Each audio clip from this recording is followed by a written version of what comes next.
Are we ready?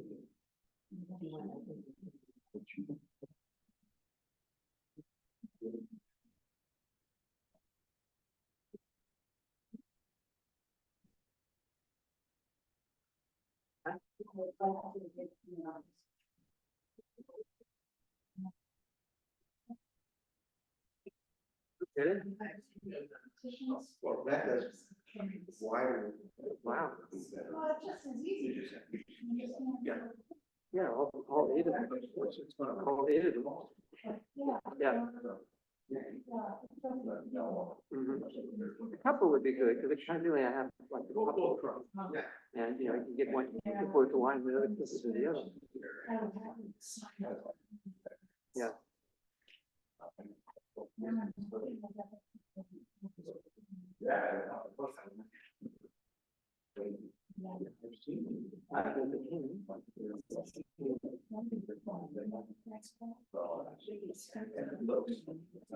Here's the guy. Oh, wait, Gary's there.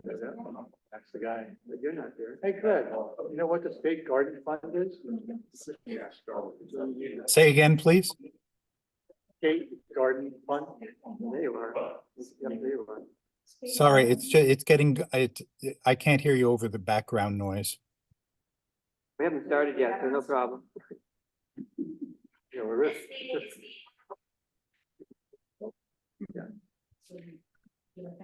Are we ready?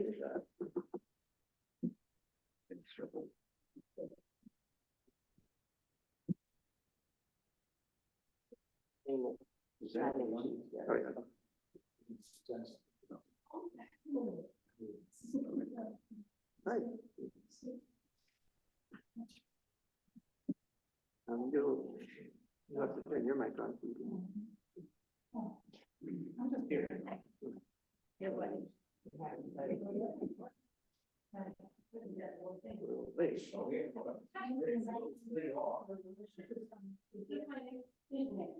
Wait. You just want me?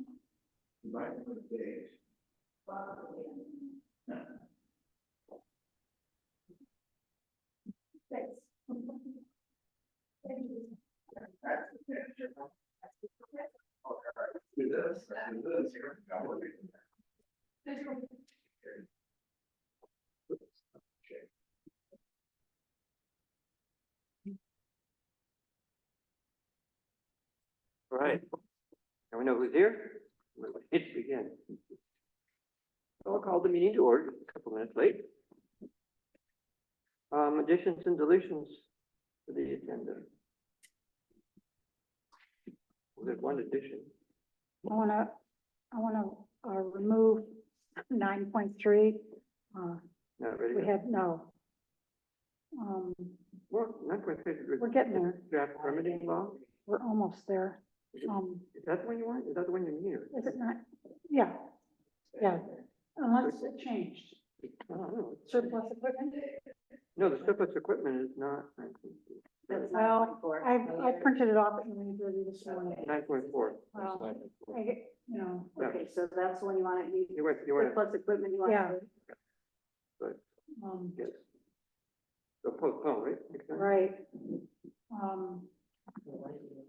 I wanted to add, three, under meeting minutes, I wanted to add three others. These are ones we've looked at before already, right? Hmm? We've looked at them already, right? Just haven't been approved. I'm not sure. They weren't approved though.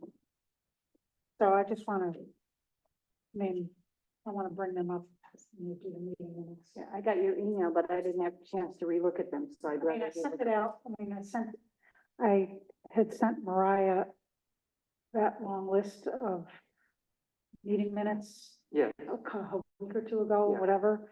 And the bottom of that was a mention of these three, and then I sent it out again, but there's two that I was interested in approving, and the third one I was interested in doing review and not approve, so. I saw that message, and Yeah. it's part of it, I Me saw too. part of the message. but I didn't look at the minutes. So. it would be good to put the minutes that we, you know, we're going to be before us in a meeting folder so we can, Well, the date was there, so you can always go back and look. yeah, I know. Yeah. And the two that I was interested in reviewing and approving were two budget meetings. Mhm. Um, That was really that nice. actually Cindy did the minutes for. Right. So, anyway, I just wanted to add that to the agenda. If people want to say no, they can say no. No.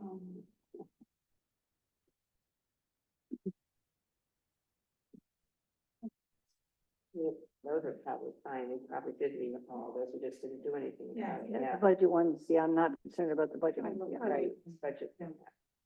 The presentation by Skate Garden could go under, What? the presentation by Skate Garden could go under the reports and presentations. Make it 6.3. Yeah. Yeah, and he emailed too and said he was running late, so, you know, if he can't go tonight, that's awesome. Well, I mean, if he doesn't get here by the time we get there, then we can Right. just do it later in the meeting, but Okay. didn't want to keep him waiting. Privilege of the floor. Is there anyone who'd like to address the board? Rhonda. Rhonda, go ahead. You're still muted. There you go. I want to make a couple of comments on the proposed sort of rebuilding of the side of the building. And first, I want to let you know that I have observed many times that public buildings are now often closed to the public, and that the public has to have either some sort of an access card or key, or has to push a button and be allowed entry. And what I'm proposing is that we don't do this whole reconstruction of the side of the building to provide handicap parking space and then expect the person in a wheelchair who may not have another person to help them come up a ramp. I'm proposing that I have observed in 47 years of attending events at the town hall that usually there's only one person at a time who is in a wheelchair. I've never seen two.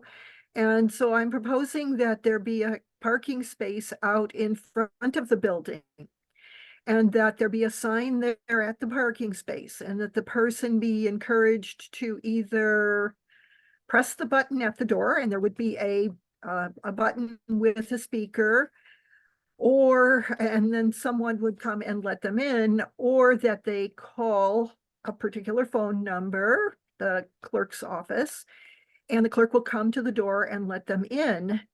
And that way they don't have to worry about a ramp, and they can even sit in the car until someone comes to the door and holds the door open for them. I feel it would be a whole lot cheaper, and that it would be more convenient for the person who's coming, and would even be a good security measure if we had one of those buttons with a speaker. Thank you. Harry. I just had a couple of quick things. I know a bunch of the neighbors on Gunderman Road have been in touch with the school district about the dump they have going up there now. And they've said they're going to clean it up. I haven't seen no action yet, but has the town heard anything more about that? I was wondering the same thing, but I didn't get a chance to, I asked Steve to look into it, but I haven't heard back yet. Okay, and the next thing I had is, I was just wondering, reading down through the agenda, do we expect some big businesses coming into town with the discussion about the new signage that we're going to put up? Is there businesses coming in town that we don't know about that are going to make a use of this signage? Yeah, I don't know where you've been, Gary, but Yeah, right. There's the, Danby Food and Drink across the street. And then there's a proposed coffee shop, down, Michigan Hollow roadway. By, Hmm. Zach and Heather. Both of whom would like to have signs, which are not currently allowed. Okay. That's all I have.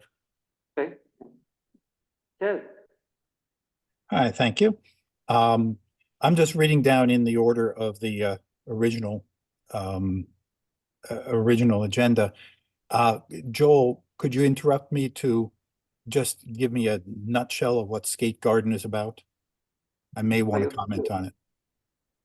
You'll see shortly. We don't know much more about it either, except that there's a proposal and we're going to be hearing about it in the course of the meeting. I see. Not a- I'm not a just, review. the reason I ask is that I took a quick look on the web. I have some idea of what they are about. And if it involves the park, that you should probably be forwarding them to the park. Unless you, of course, want to put it right on town hall grounds. But anyway, next, continuing Those are downwards, probably the, op- say again? Yeah. those are probably the options. Yeah. Really Draft, I'm sorry, signs. I do note, I read it. It's a reasonable proposal, but I do note, just so you'll know, that the sign on the, at the fire department would be prohibited if it were not grandfathered and of course a government organization. That doesn't bother me at all. I don't much like flashing signs, but just be aware that there exists a sign which it would be in violation of it. Mhm. I was a little bit disturbed by the discussion at the previous meeting about deputizing people. Not with the idea of the code enforcement or zoning. I mean, if the various officers feel they need it, and they want that responsibility, that doesn't bother me at all. But during the discussion, it came up that town board members wanted to attend the training and perhaps they would want to be deputized themselves, and that I think would be a problem. I don't know where you're headed for it, so I won't make any further comment on that particular part of it. Was there anything else in there? No, I think that's it. So, thank you. Okay, thanks.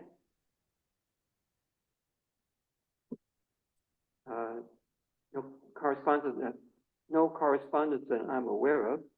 Is there anything, Mariah? No. Anybody have an announcement they want to make? Oh, Yeah, Yes. there's a brochure out in the vestibule for the duck races, so people, try to remember and buy a duck and put it in or a flock. A duck is $5 and a flock is 20 or something like that, and it's really cool, and if you don't know, there's a brochure out there, it's really cool. Fun to watch. Too. What? Fun to watch. Too. Yeah, I've never seen it in person, I'm hoping for this year. I think it's April 28th. Yeah. I don't see Dan here, nor do I see anybody from Highway, unless Laura has something she'd like to say on the Highway's behalf. No, no, not really. Everything's just going smoothly. That loader's made it to auction. It should be showing up there, if not today, maybe tomorrow. And we're just moving forward and doing what we need to do, and trying to make some plans for roads and that type of thing. Next meeting. Plus, if there are guests for the presentations here, we'll have to go ahead to the next thing, which will be the meeting minutes. So I'd be happy to move either one of them, or both. I move we approve February 26th and March 4th. Second that. Comments, discussion, change? Looks good. Mariah? Connors? Yes. Hanson, At one of those meetings I wasn't at, Oh, right? So can I abstain from both of them? Or- sure, That's lovely. yeah. Since you wanted to do it. Hunter, Yes. Woodworth, Yes. Canyon. Yes. Thank you. So you have a couple others. I'd like to move that we approve the minutes from November 18th, 22 and June 26th, 23. They were both budget meetings. And it was apparent that Cindy took those minutes. And I reviewed them again, and I would like to approve those too. Yeah, why never got around to doing it before? There were a number that weren't approved. Yeah. I'll second that. I'll work through the list. That was a motion, right? Yeah. Yep. Any comments on those? Good plan. Okay, Mariah. Connors, Yes, Hanson, Abstain, absent. That's right, you went there, weren't you? I think abstain is, yeah. Hunter, Yes. Woodworth, Yes. Canyon, I would also, like to. I'm sorry, Canyon, did you say yes? Yes, it did. Oh, you're muted, I see. Very good. Thank you. I'd also like to, for the December 6th, 2022 minutes, I would like to have those marked as reviewed and not approved.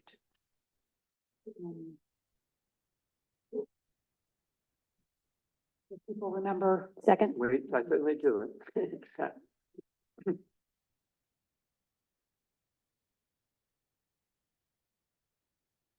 Any comments or? Okay, Mariah.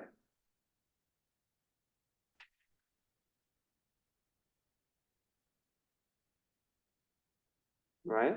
she quit. She quit. I'm sorry.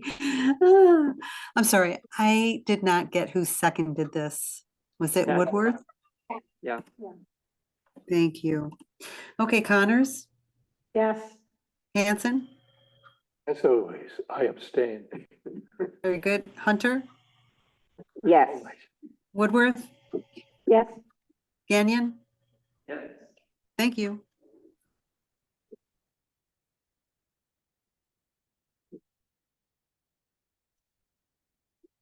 where are these state people coming from? Greg has information about this, so. Yeah, I just got an email from the gentleman saying he was on his way. Okay, So, if you have any push back to the end of the meeting, that's. okay. Yeah, Yeah. when it gets here, We'll just pause after each number here. and- yeah, right. Unless somebody walks in the door, we know. Yeah. It's not different. Okay, the warrants. I'd like to move the general fund vouchers 80 through 98 for $9,762.01. Second? Let's do it tomorrow. Connors, Yes, Hanson, Yes. Hunter, Yes. Woodworth, Yes. Canyon. Yes. Thank you.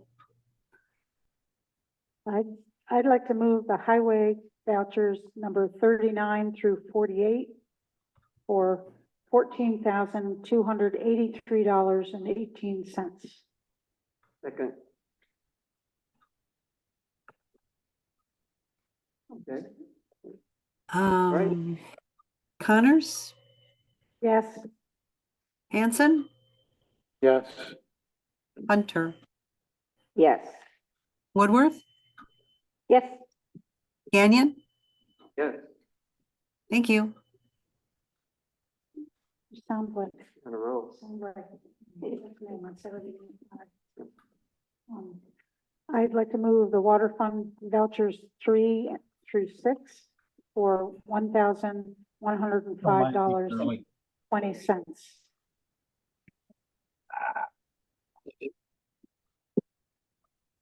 Hearing back on the, I'm sorry, who seconded that? I did. Thank you. believe. And we're ready to vote, I believe. Very good. Connors, Yes, Hanson, Yes. Hunter, Yes. Woodworth, Yes. Gagnon. I'd like to comment on this. These have been going so smoothly of late.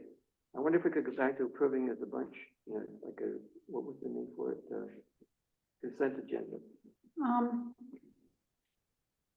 mean, that would be also doing the minutes and the warrants. No, we don't have to. We should- Well, we'd have to, because we defunct that we got rid of that, That's right. we'd have to.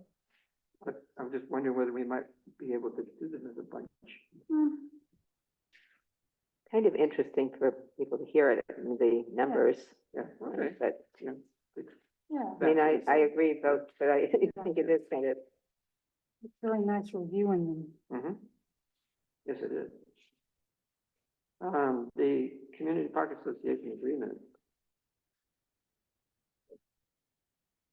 You saw the communication from Amanda regarding it. Okay, is that everybody? I only saw the agreement. I don't, and I, for some reason, am not on anymore. I, just heard that there was something, a notice in the paper about the community council and the park association merging, and I don't see anything like that in this park agreement. Well, no, this is presuming that the DPPA exists on its own. Right, that's what this is, the, Yeah, on its own. yes.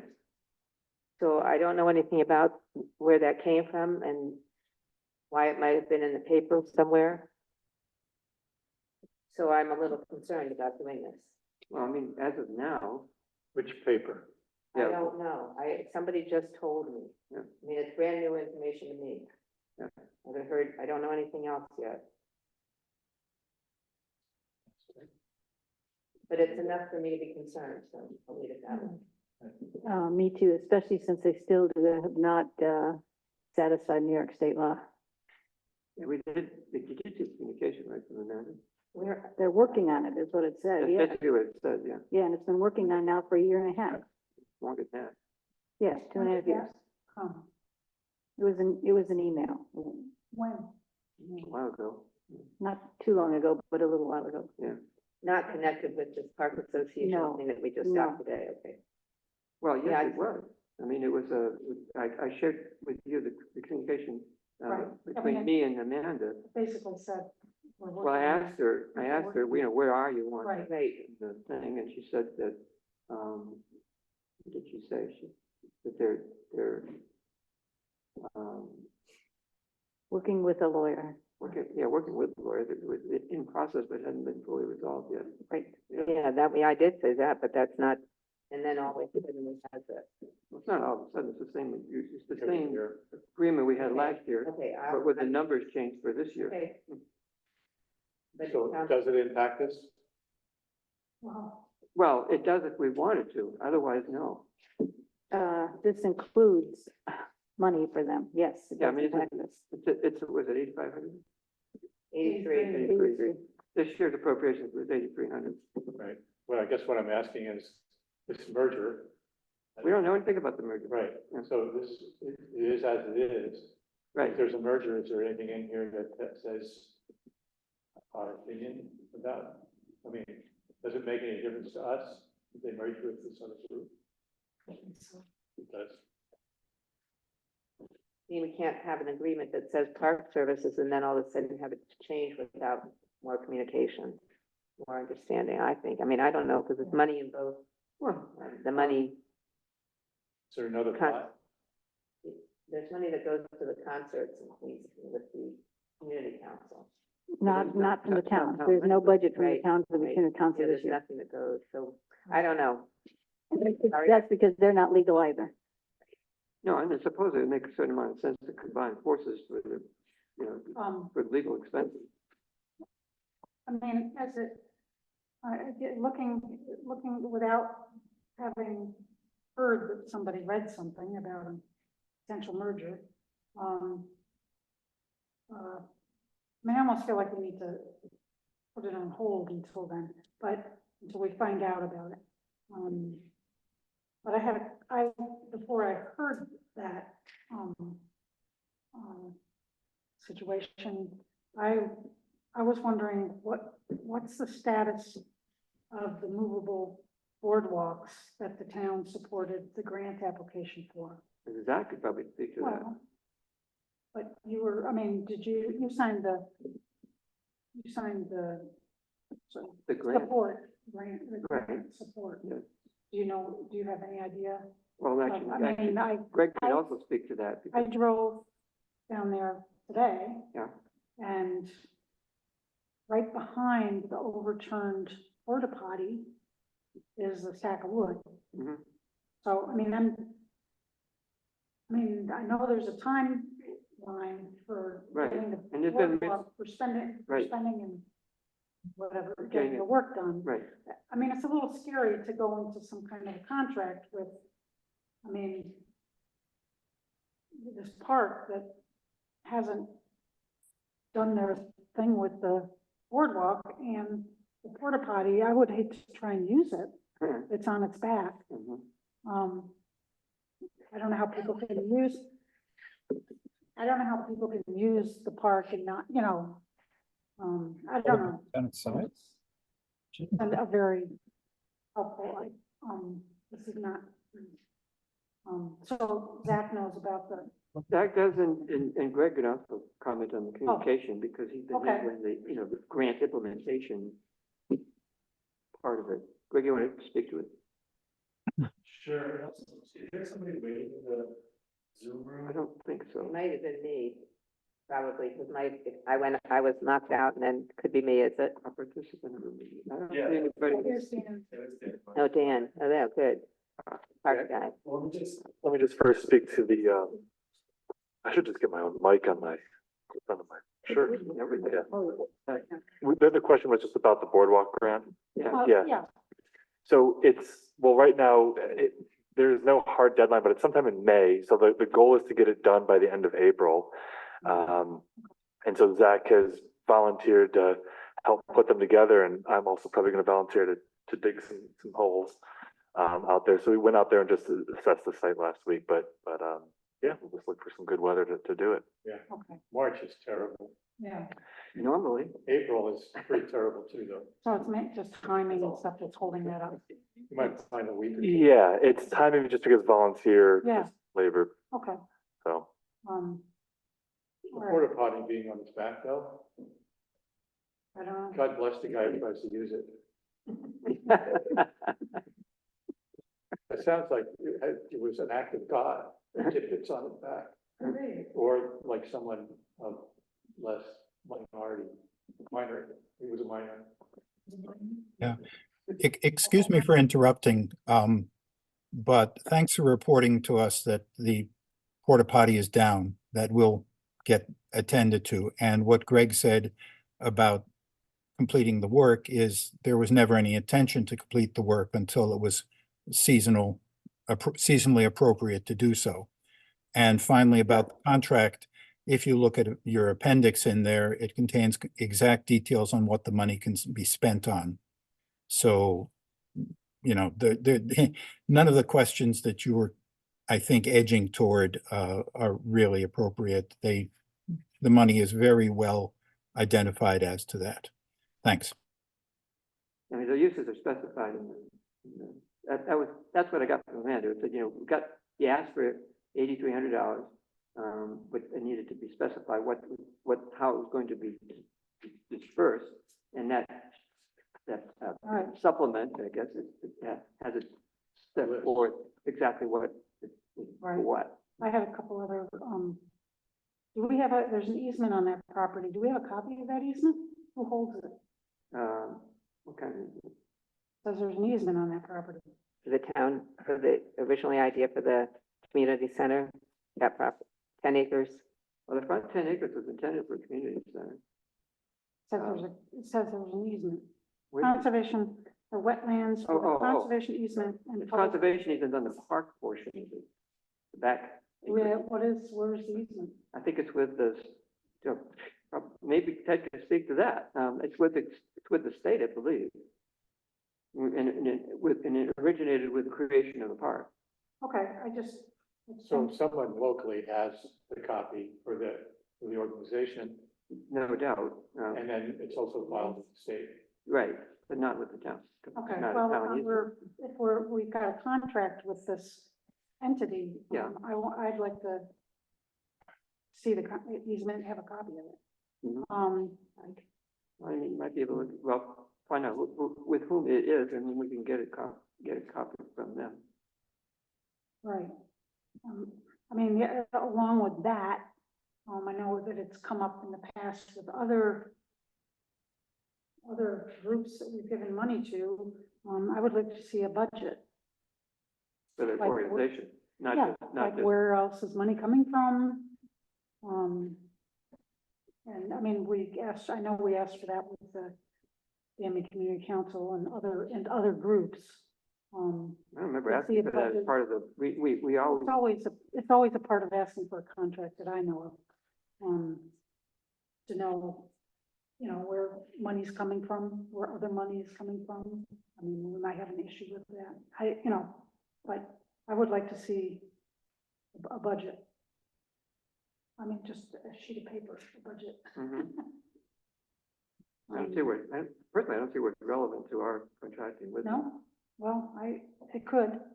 It could, yes, that would be appropriate that we know that Could. beforehand, because it's taxpayer money. Well, Yes, but those. taxpayer money realize is that- accounted for. I mean, we have a contract No. with them. If it's taxpayer money and we're helping do something that supports something that is not appropriate, then it is not appropriate to use taxpayer money Oh, for. I'm see what you're saying about. Right. You- But also sometimes a list of donors is private.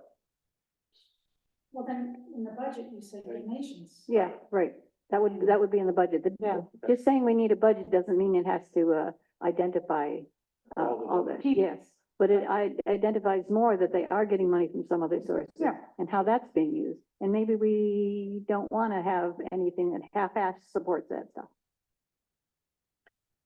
I think it would be helpful if the president of the Park Association were able to answer the questions for us when we have She them. had come before. I mean, she was here in the budget season. When we reviewed, when we put the budget together, Amanda came. I think she did. I don't remember, don't recall that she was, but she may have been. She appeared before us before. Maybe I'm remembering the previous year. It could be. Yeah, I don't I mean, remember. we saw her at that one meeting we attended. No, wait, she wasn't at, she was at that meeting. We tried to go to one board meeting. You and I ended up going to one. Oh, The that was, park yeah, meeting. that was over, it was a It year was ago, quite a last while August, ago, yeah. right, That was the meeting of the membership, which hasn't been any of, right. because of this untangled mess that still hasn't been completely unresolved. Right. In 2 years. So the only reason for doing this is because we've said that we needed a contract in order to fund these things. Yes, the controller's office made it very clear in the audit that, we're not supposed to Right, give away funds without an indication of what the money is going to be used for. With an exchange.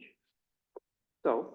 I have to say, I'm a little concerned if we don't really know what's going on, who the members are and who the owners are, and we all were, but we're not, and I'm just, it still bothers me. It's the same thing that having a park that's owned by an association, and we don't really even know who the association is anymore because it's not legal. It hasn't been set up, so we're doing that with something that it's unclear, and I'm sorry to be, No, it's I true. care about this park, I care a lot, and that, it just, this just isn't feeling right to me, I'm sorry.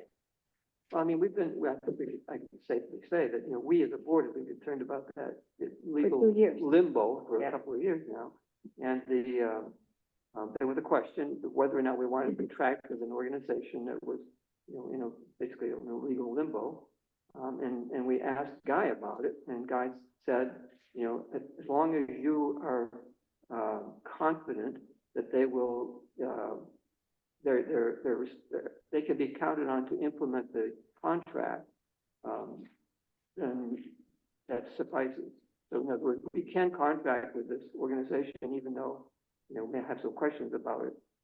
As long as we're confident that, they will spend the money that was appropriate for them as they say they will. But we don't have to, we could say we don't want to do that. That's, that's up to the board. But It's a rock and a hard place, because the thing is, the people in the town want to be able to use the park, and we don't know, and there's not an organization that's currently legal. And if we say no, then technically we might not be able to use the park. If it's not mowed, well, they won't have any money to run it with. Yeah. right, I have to say something. First of all, the idea that we need to screen the members of this park organization seems really not. No, it's not screening the members of the Not park screening. organization. if It's we're making basing it sure on- they're operating legally, which they are unfortunately right not. They're not following New York state law for a not-for-profit organization. And they haven't followed their own bylaws for 2 years. Okay, What Which is happens, Paul, different. I'll give you a little bit of Yes. background. just secure, that's different than what some people said. Mhm. So I just want to make it clear that that's not why we're even considering holding these funds until we can figure out this legal dilemma, which is a little different. sounds to me like you were the one who questioned about that we were asking for donors. That wasn't we who said that. What I said is that we, technically, all of us are members of both of these associations, the community center, community council, and us, until that is sorted out. And what we've been told constantly is we're working on it. And because it's not sorted out, and then all of the people in Danby who are over 18 are part of this. That's the problem. And so it's uncomfortable. It's been uncomfortable for 2 years. 2 years, Please. at least, right? It's way before 2, actually, yeah. It's more than 2 years, yes, Yeah. correct. So, So, Is there any way to do temporary funding for the work that has to be done? Can this be, which one? the work that's for the summer, so it can be mowed and a porta potty? Well, that's what the budget's mostly about. Between now and the next, maybe she could come to the next meeting. I would like a copy of whatever the easement is, and I would like to, And budget. see a budget. Mhm. Before, giving, how much of that is their operating expense, I don't know. Yeah. so I also heard, I hate to be all picky about it, but, I heard at the last meeting that the town board the town has absolutely nothing to do with the park. Right. There's no connection. Well, You know, they are, it's just they are an sort of- independent 501c3. Well, they use our mailing address. They're asking for a lot of, asking for, what I assume is a majority of their operating expenses. Probably. I don't know. Probably. But, it would be nice to have a little more cooperation and information back and forth, I guess. Mhm. But I don't know how, if they're not adhering to the 501c3 guidelines, how are they getting donations? Can people donate to, Well, they're still filing the form. The problem is state. It was the state law they're violating. right, And what the violation is right now is they're not following their own bylaws, And they which can't. say they have to have a meeting every year, Laura. which they don't because they can't. Right, they can't, Laura's which waving. is the issue. Laura. Laura's waving. Yeah. Hi, you Would guys. like to shed some light on this, Laura? Thank you. I just wanted to bring up a memory. when we first started, when the park, Danby Community Park first came to us years ago, what they wanted money for, what they asked, they made it very specific what we were supporting. And what it was the money, they asked for $6,500, I remember this. And that was supposed to pay for the accounting for their books, because they had someone doing the books, and of course, being a 501c3, they have to have an audit each year. So it was to pay for the audit. And it was to help pay for the insurance. So Right. the only things, and that's what I remember the park asking money for. And they were very clear that that's what it was for the property insurance, the liability insurance, etc., and the accounting. And how it got to any other operating expenses from there, it really hasn't gone up. Well, how much are they, what are we into now? Around 8,000 or something? 83. 300, right? 300. And I imagine since that time that these accounting fees have gone up and that the property insurance has gone up. So when they first came to us, that was clear that that's what they needed this money for. So I don't know what's happened since then as far as what it was, but those were the items. It wasn't necessarily for mowing. It wasn't for mowing. It wasn't for anything like that. It was for those two items. Yeah, and mowing got added over time. I think, I think what got added was, activities and stuff that allows people to have access and to enjoy the park. Right. But I would be interested to Something hear that everybody wants. how much is the accounting expense right now? And And how much not is not on the budget, What is accounting? accounting. Mhm. It's the accounting tractor, expense and the tractor, the porta-john rental, the liability insurance, story walk supplies, general maintenance and repair for the playground and the trails. So I just feel like we need to have more questions and Yeah. that. I just wanted to add that's how it originally started years ago when they first got the park going. Just wanted to add that to see if it shed any light to anything. It's You zero wanna- and two specific expenses.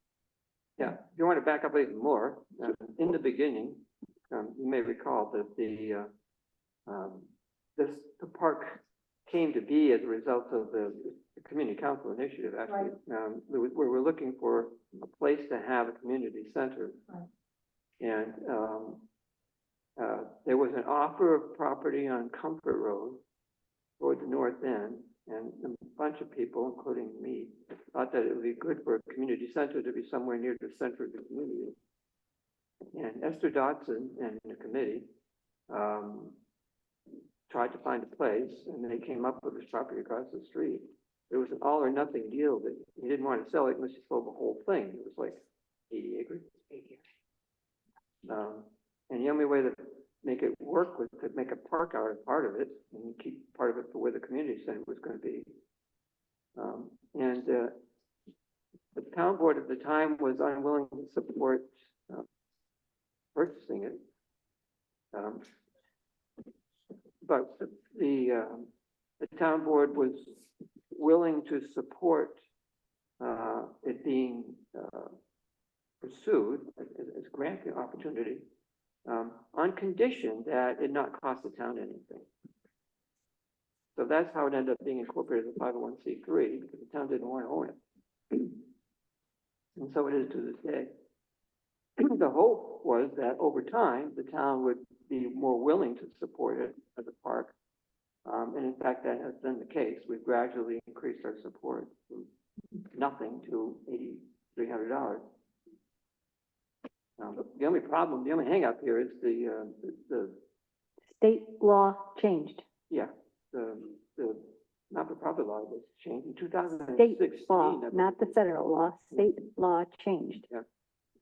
And the state law says if you have a meeting of the membership, you have to have a quorum.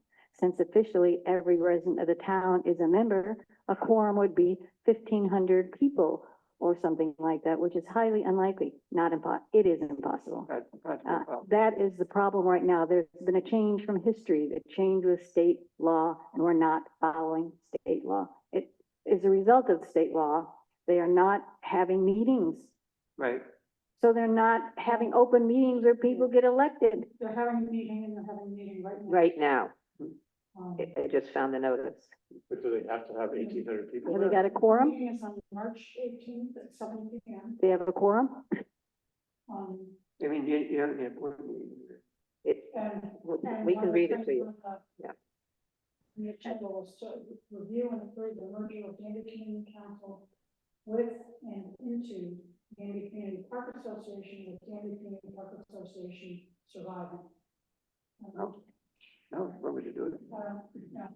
But at least none of us could attend that.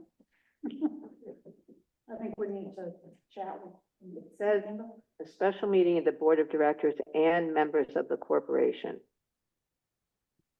Okay, so it's not a member of the corporation, which is why they can meet. But the board of directors are supposed to be up for election regularly. I And mean, they they all run off the are end. not, way off the end. So is that based on how the charter is written? Is it based on what? How the charter is written?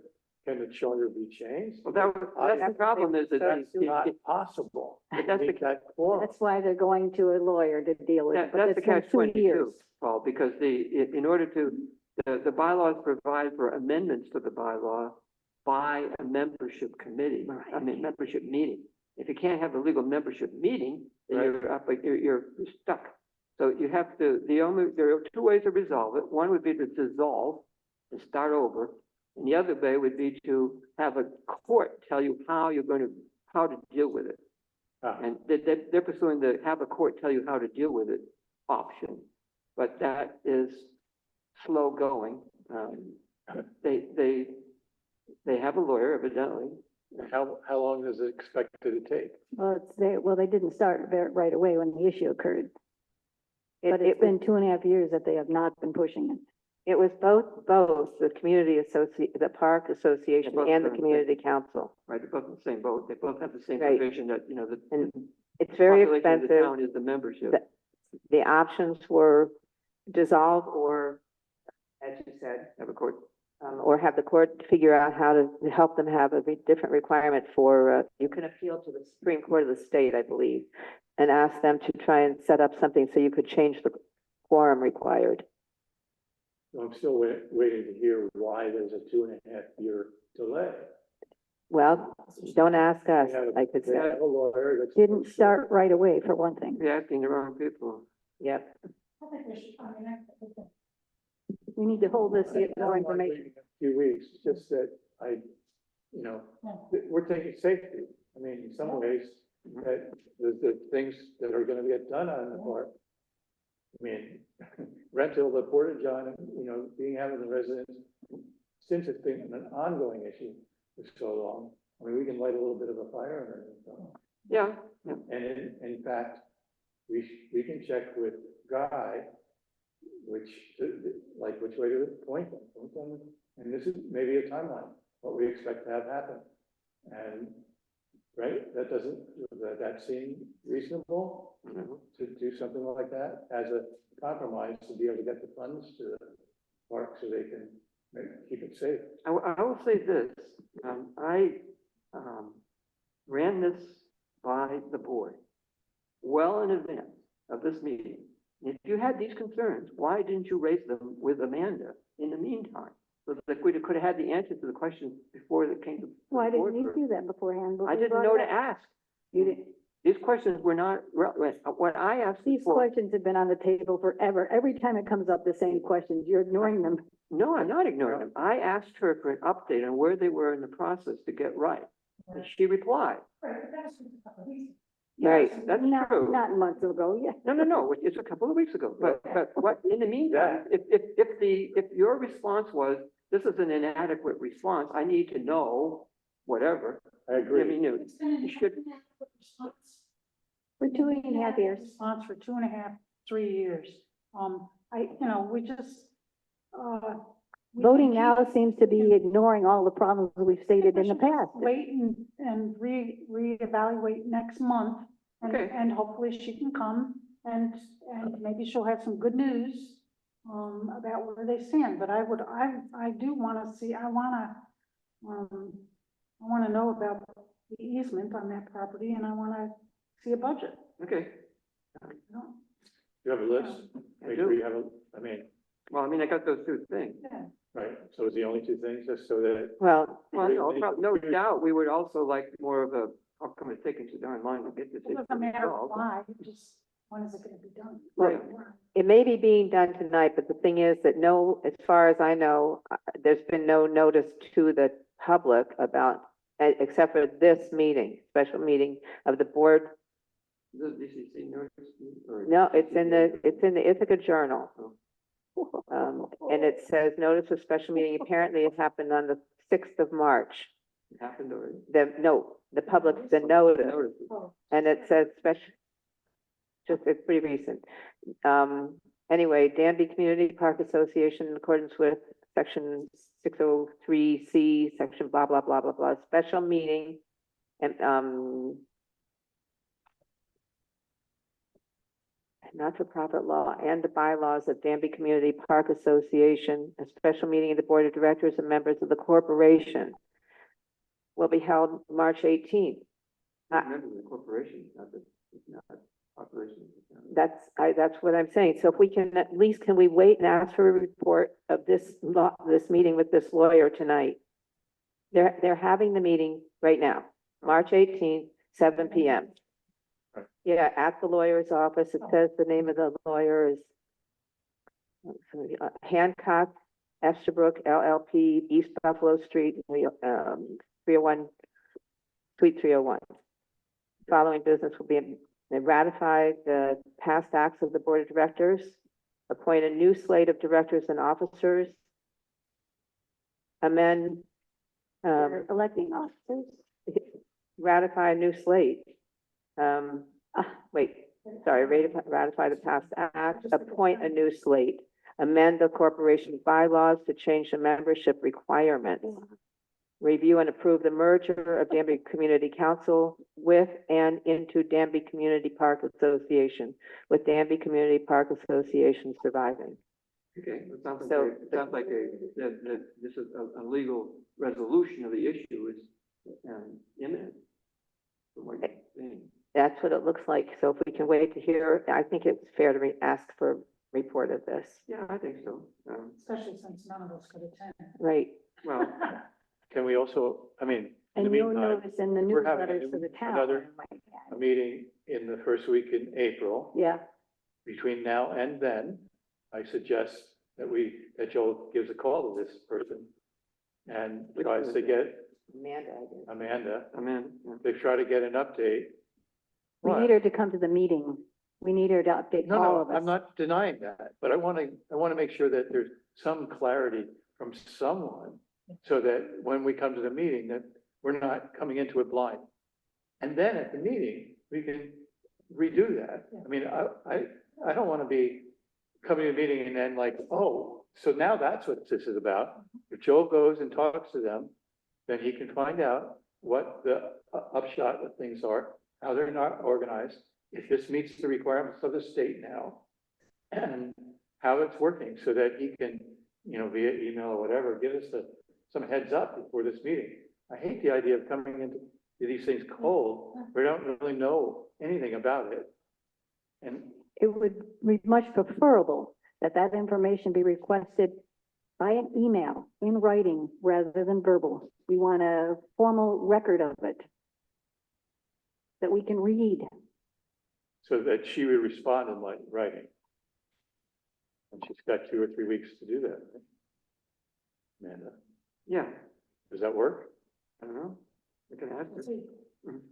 Oh, are we making the request in We could- writing then to? We could make a request and then in the meantime, we can hold off on approval. Okay, are we making the request in writing, and who's doing that? Sorry, I'm looking to see whether there was any announcement in the Danby Community Council about this meeting, and there's not. So it's not been noticed to people, so No, and neither, I happened to look at, because I was looking for the address of the DCC. You probably need them, Mike.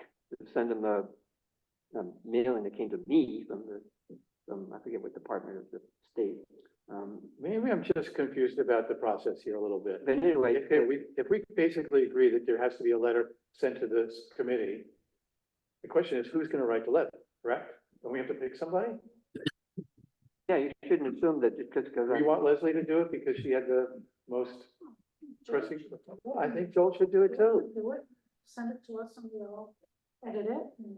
It doesn't have to be a long letter. It's a simple No, request it's letter, simple, a yeah, list. right. I think that's an excellent suggestion. That's clear? I'll draft something, you can all take a look at it before I Yeah. send it. Yeah. And then go from there. That's What good. did you send, Joel? Oh, well, I looked at I happened to look at the minutes of the Oh, it is February? announced. February minutes of the Danby Community Council. And there's mention of them working on it. There's nothing specific about it coming to a head. Right, and there is a notice in the on the Danby Community Council website. I don't know whether there's one on the park or not. On who? Is it not working? It only works if you look at it.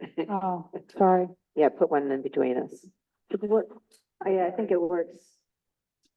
She gonna hit me? Yeah, we can use that one. Let's try this. I'll try, I'll be better. Put one in between. I wish you looked this way then, you know. Yeah. I'll be better. Boy. All right. That's enough. Didn't anticipate that. Okay. All right. We did that. We have gotten a revised, notice of, from Danby Food and Drink of what their plans are. I'd like to move that we acknowledge receipt of that notice. Second, Discussion? No, Is Mariah back at her post? Yes. Connors, Yes, Hanson, Yes. Hunter, yes, Woodworth, yes, and Gagnon. we, Yes, Thank do you. we have to send that on like we did the first one? yes.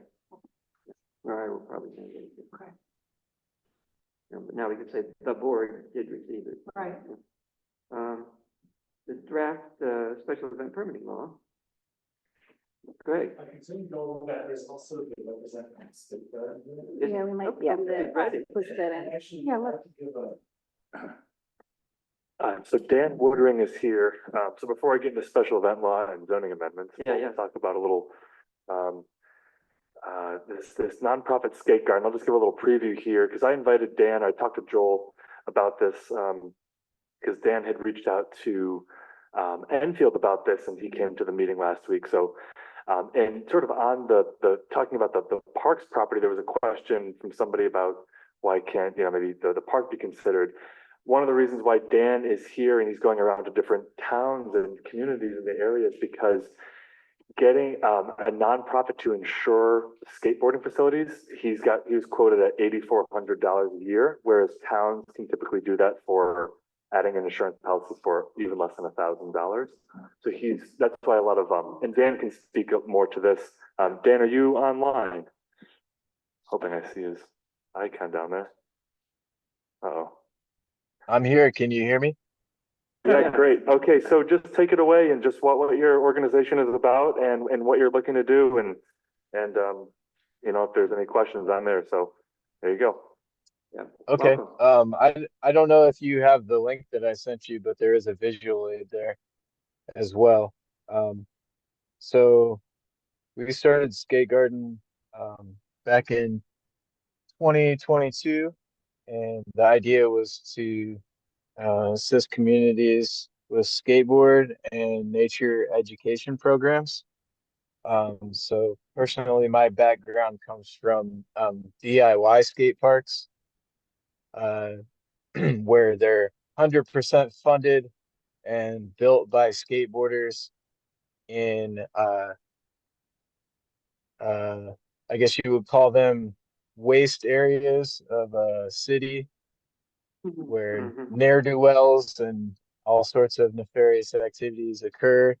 We would clean up the area, and then eventually,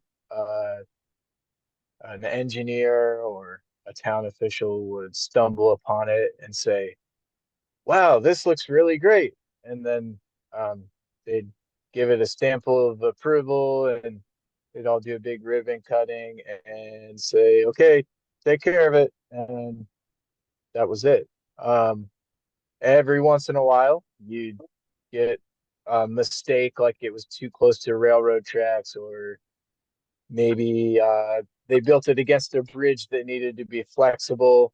But I'd say 80% of the time, they were a success. So I've seen the immense efforts of, I guess you would say, children, unsupervised children, be so successful. Coming back east where I'm from, here, Trumansburg, everything is spoken for. There is no floating spaces. And if there is a green space, everybody's got their eye on it, and I totally understand. There's a lot of people. So finding a place has been difficult in Trumansburg. We have multiple maybes, and right now we're at the Grassroots property. But they are private entity, and although we were invited, it's still a pretty big ask to assign a piece of their land as a town or a public park. And so in the meanwhile, while the negotiations they have many negotiations with between Grassroots and Ulysses. We've gone over to Enfield and Mecklenburg, which is town of Hector, and that's where I met Greg, and I was really surprised at the enthusiasm and how quickly it was accepted over there, and hoping that there may be a space over in Danby. I know of at least 5 skateboarders in Danby that are of school age. They come to my skate camp at the Grassroots Festival every year. And I grew up in a place out in the country in Ohio, and I know what it's like to skate 7 miles to down just for a 4x8 box with some angle iron on it. So I'd like to give them something that's a little more close to home and not have to skate down the highways. So I wish there was a way I could show you the visual aids. But Got it, I could let you screen share, but I don't know how to do that. I'm such a newbie with, I literally just downloaded Zoom. have the blind leading the blind in that regard. Well, Dan, what I was gonna say is maybe you can just fill them in a little bit more. You sent me a kind of a cost estimate.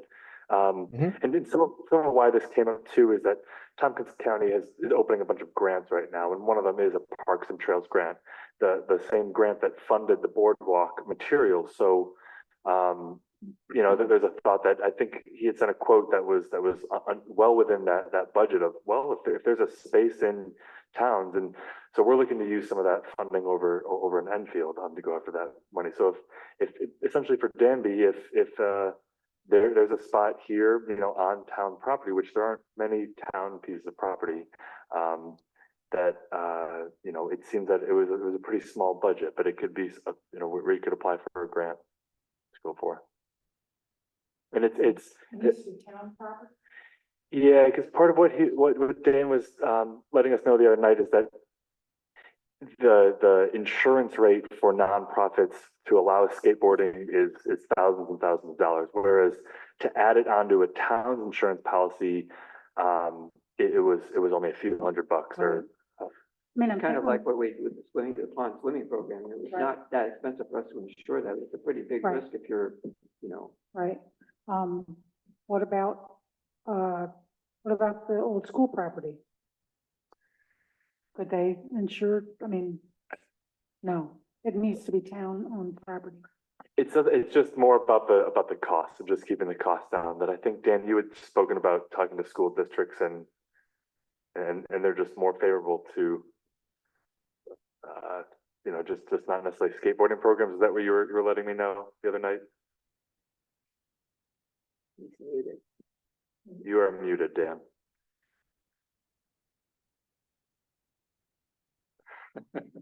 Well, Dan, if you could unmute I'm sorry about yourself. that. Okay. Yep. Just figuring this out. So yeah, a lot of times, the way it works with a school to set up a program, it usually starts as an after-school program, and then I'm sure you know, by now, like with Little League baseball or anything like that, it's a slow climb. And the thing with skateboarders is that it's a relatively newer sport, and so it doesn't quite have the alumni that you see with football and baseball, etc. Also, because of that, the appetite risk is higher because they don't quite understand the insurance carriers don't quite understand the risks, and a lot of times the people that do raise liability issues, I would go as far as to say every time, those people are completely unexperienced and not really accepting responsibility that it is a hazardous activity. That being said, there are no flying projectiles going past people's heads. There are nobody hitting each other on purpose, like you see in other sports. And personally, I've never broken a bone or hit my head, and I've been skating for like 30 years. To answer the question, schools just don't understand skateboarding yet. Out west, there's skate PE. They put the kids on a bus and send them to the skate park for the afternoon. Dan, the reason why I brought up the school district is because the school district owns a large parcel on Gunderman Road.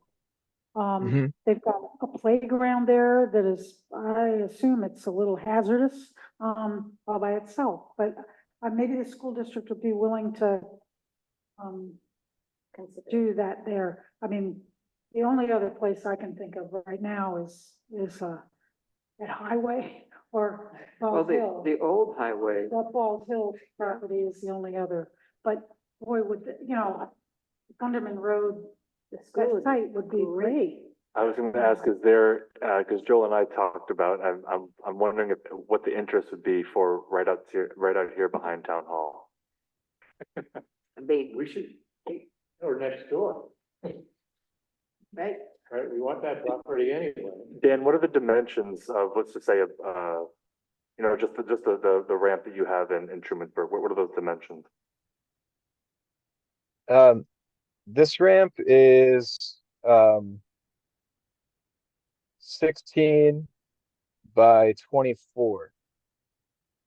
That's the very minimal space that doesn't really leave room for seating or anything else. I would say a minimum of 25 by 25 would be reasonable. And then as part of Dan's program, he does, what I think you haven't hit on yet, Dan, was that, some of the landscaping, I think that was a big, part of your, discussion last week, was just that you would be teaching the kids about landscaping and providing, some of the funding would go towards not, making sure that it's not just something unsightly. Well, And it shouldn't inherently be unsightly. Um, Putting up, some raised beds, bringing in some, native edibles, and, holding DIY workshops and giving, the participants a chance um, to build some skills and some confidence and a sense of responsibility for the facility is a really huge payoff. Um, Bringing together maybe some, local food vendors or other sponsors and making a weekend out of it or a Saturday, um, has proven really great for us every year when we set up the ramps at the, grassroots festival. And so, yeah, it's a skate garden. The idea is it's skate programs, but also nature education. I have a picture of it on my phone. And the only reason why I brought up the town hall with Joel, I mean, I think there is a stigma of skate parks. I used to be a skateboarder and just, there's a little bit of the stigma around it, I've but been a skateboarder. I used to go to the dam. Right. Like, You should see what happens on basketball courts. yeah, and I'm certainly not, it's town board here, but I thought of, this small kind of structure. There's already kids programs that come here weekly or actually twice a week out here. There's a lot of eyes here on this. There is available parking. It would give youth to just even come around and be around their government building and learn Wood or the concrete? government. I like the idea of it being close to the, wood or concrete? Well, yeah, Dan, maybe you speak to the wood or concrete. So I think Dan is offering kind of two options that there is. Oh, I'm sorry. Mhm. So he has quoted out materials for wood, for plywood, screws, coating, plant materials, fuel reimbursement, coming out a little less than $2,000. But I think, Dan, you said that concrete is about the same price, but typically communities probably want to go for the wood because it is a little more temporary. It's kind of let's just see how this is. And then, but ideally, I think, Dan, right, you would like to see communities with concrete. Am I? Less energy intensive. Concrete's pretty energy intensive. Maybe Dan. Yeah, it's interesting. It's interesting that you mentioned, well, first of all, yes to your question. I think it's great because we do get to recycle that wood, the frames of the ramps. And they'll last, a few years with the coating we can put on it. But eventually, they will need to be replaced. And at that point, it's easy to look at how much it's been used, um, what, how the maintenance or the cleanup around it has been, and, just what kind of benefit it's really brought to the community. And then I just wanted to speak to what you said about kids being around their governments. Uh, they are the future of that town. And,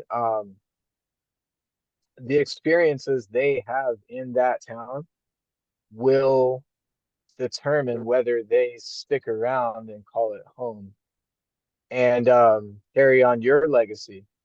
So, two examples that are really great would be the LA courthouse in Los Angeles. Actually, Nike skateboarding program, uh, essentially signed an extended lease agreement with the town of LA because it had always been a spot for skateboarders, but there were periods where it was enforced that they couldn't skate. Um, and eventually it got turned into a historical skate spot. The same goes for the downtown courthouse in Manhattan and also, Embarcadero in San Francisco and the Brooklyn Banks. These were all spots that are like in plain view right next to buildings of institutions, and there's guys walking by in suits with briefcases, and there's a bunch of kids playing out front, and there's never a problem. I mean, also Philadelphia downtown, right in front of the municipal building. So yeah, I think it's great to have the kids right there in the middle of town, and it's their town. It's, I think it's a really great way to go about it. Also, if you put them out way out in a field somewhere, only the ones that can get a ride are gonna go. Yeah, right. Right.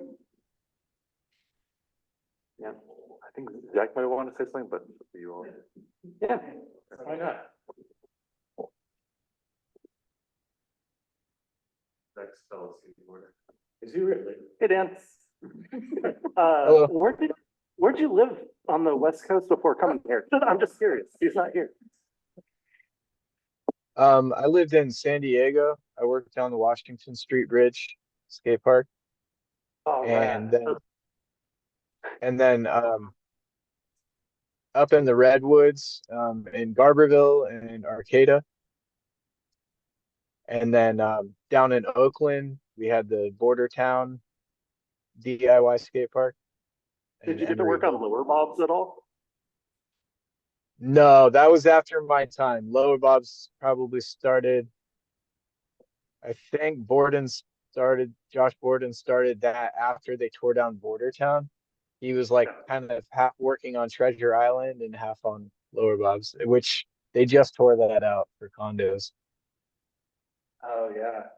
Well, I mean, I was planning on building a bowl in the back of my property, but I would rather put the energy and time into helping out with this. And I mean, if we could do this out of concrete, it'd be ideal. And if anyone had a problem with it, we could also just rip it out just as easy. Concrete? Yeah, that is true. It doesn't cost much to rent a dumpster and an excavator. Yeah, and I already have a skid steer and I'll probably have an excavator soon. Yeah, it's only So- 4 inches thick of concrete, so that is a good point. Yeah, a There's huge gotta amount be of concrete. levels of this stuff, how elaborate this thing becomes. I mean, you just start small and see how much it's used. And Yeah, right. there's a community on the Oregon coast called Lincoln City, and they've added on to their skate parks, I think 6 times since '99. And it's about 60,000 square feet now. Oh my. And it's a town of less than 10,000 people, but it's a major tourist attraction just for that. And that's how a lot of like Washington, we lived in Washington, Oregon, and there's towns of like less than 1,000 people that have amazing skate parks that are all concrete. Yeah, Zach, I did make that point about Oregon's skate park program and how almost every little town seemed to have one. I only have one question. Are there gonna be special hours for adults? I see several you around know, the table. if you go down to the Ithaca I'm skate kidding. park and observe, if there's an adult there from the hours of 3 to 5 who's getting frustrated and annoyed that there's a bunch of little kids on scooters, he's out of touch with reality. Yeah, I'm kidding. I know that I've seen them and my son's one too, but I know. It just Okay. sounds very popular. Potentially. So just in my, I was just gonna say, just in my, maybe we can follow up later, but in terms of the grant from the county is open until the end of April. So there's only a couple more board meetings until then. And so what I would do is, it does need a town board resolution and all, so there would be an approval about it, but just to have an idea that maybe out here might work, but maybe we'd have to, just Maybe- kind of. Measure it and get some. It seems Yeah, right. likely that it seems Right. possible. Yes, I mean, I think it's. May I say one thing? Yeah. Okay, I can tell. I would objectively, not as a skateboarder, but as a contractor, I'm a stonemason by trade. And looking at costs of a program and costs for the town or use of grant funding, it makes a lot more sense to spend the money on something that's going concrete, that's going to last a long time, especially if you have someone promising and they could put it in writing that they will remove it if you're not happy with it. Because then we can start small and actually have like more riding surface, and then we add the ramps as the kids' skills grow. Great. But then we need to think about expansion plans in the area required to do it. Right. I mean, ideally, it would be, you know, in a place like across the street, there's just so much, you know, an area and parking and everything, but with it being a nonprofit, the insurance is just astronomical. So So I had a thought on that, which I think I shared with you, which is that, I mean, we're paying, yeah, is that why we're paying the insurance? we're paying their liability insurance. Yeah, but I mean, but they could, since it turned out that that front 10 acres can't be used the way it was originally intended, I wonder whether they'd be willing to sell it to the town. that's maybe another discussion. Yeah. Yeah. Another good example would be Honeoye Falls. Originally, they just had a prefabricated metal framed skate park on a concrete pad the size of a tennis court. And basically, they forgot about it. It was in a field by some baseball diamonds. Nobody really used it. But the local kids that did skate, they grew up and they realized the power of DIY skate parks. And so they started a concrete company called Capital Improvements, and they devoted 10% of their increase to rebuilding the skate park.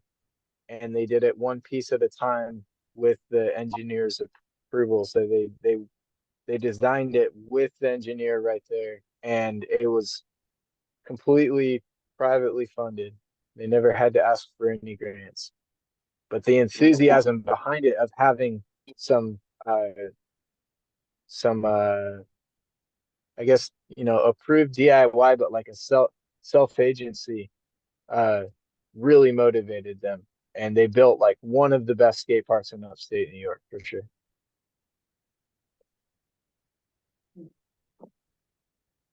I know it's a little off topic, but you guys are discussing where it would go. Right. I think across the street would be great, but it would be a tremendous asset. In fact, you know, you've already got the disc golf over there, and, you know, skate park would be, you know, a nice addition. You have a hurdle to get through first. The problem is that the problem is clearly the insurance, because they already went through that. Yeah. A difference of 1,000 to 7,000. Yeah, That's yeah. non-trivial. No, that's certainly not good.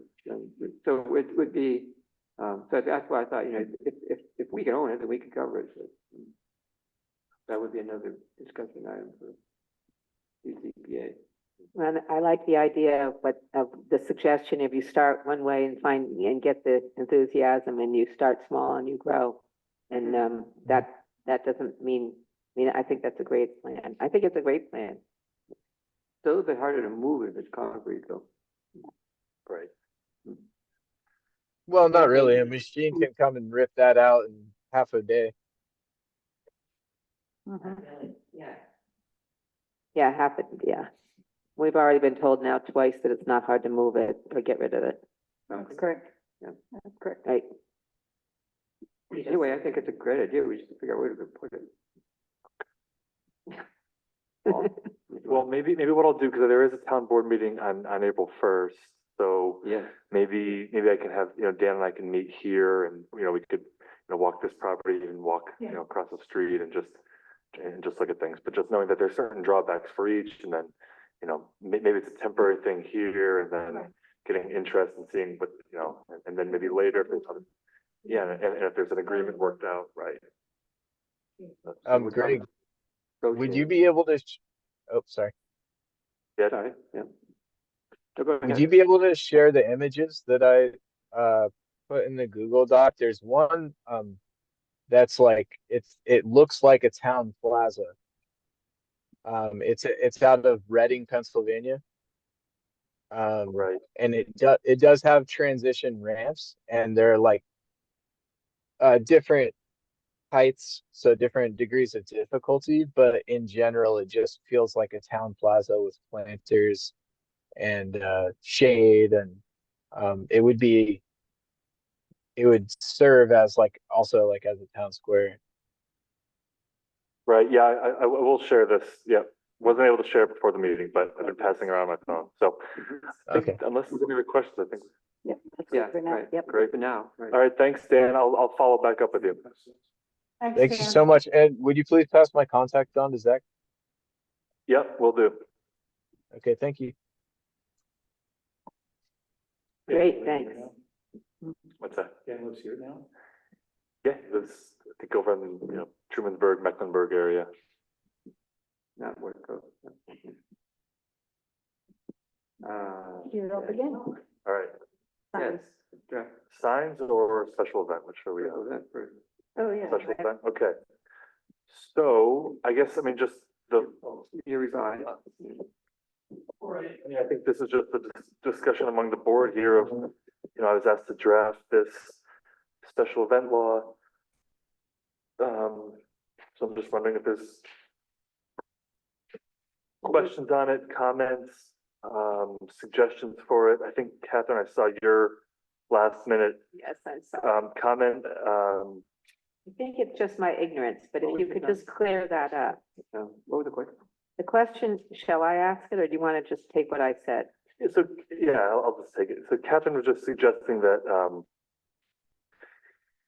where the exemption clause, so under B, under what a special event, the exemption, so it's BB, so an event held on commercial, institutional, or public property with available parking. So she brought up the example of stork properties. If, if they held a huge party there, and they fit everybody on site, are they exempt? Yeah, good point. That I'm not crazy about. That was my problem. So you're talking about commercial property holding a private party. Well, it's not. It's not. For 4 days, it could be, there's no restriction on the hours of the time or anything. They could run for a week. They could go from all day, every day, if they're exempt, they're exempt. Right. That was my problem.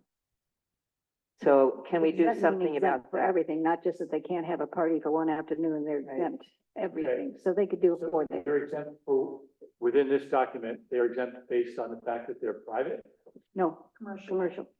commercial. Oh, but they're not. I mean, they are commercial, but they're not a commercial property for entertainment and. But that doesn't matter, this Doesn't is matter. commercial. It's an event held on commercial, institutional, or public property. Okay, Business. the problem I'm asking Yes. is clearly, this doesn't restrict. This exemption worries me. If Right, you can so- clear up that thing for me, then I'll let you say that. Right, so that's back to Greg. So what is your response to Catherine's concern? I haven't responded yet. Oh. Right, Yeah. What do you think? work it out there, Greg. This got brought up, so this was, this is just an exemption that I just pulled in here, it's not, and just to be clear, right, that this law is what I put together, it's not necessarily a full endorsement Right. of, this is what I believe that Danby should do, this is just Yeah. what I whipped together I pretty much took pieces of other laws and thought that, I think there was some feedback last time about this of, well, what if, like the church across the street has an event, so we, you call that institutional, so, Yeah.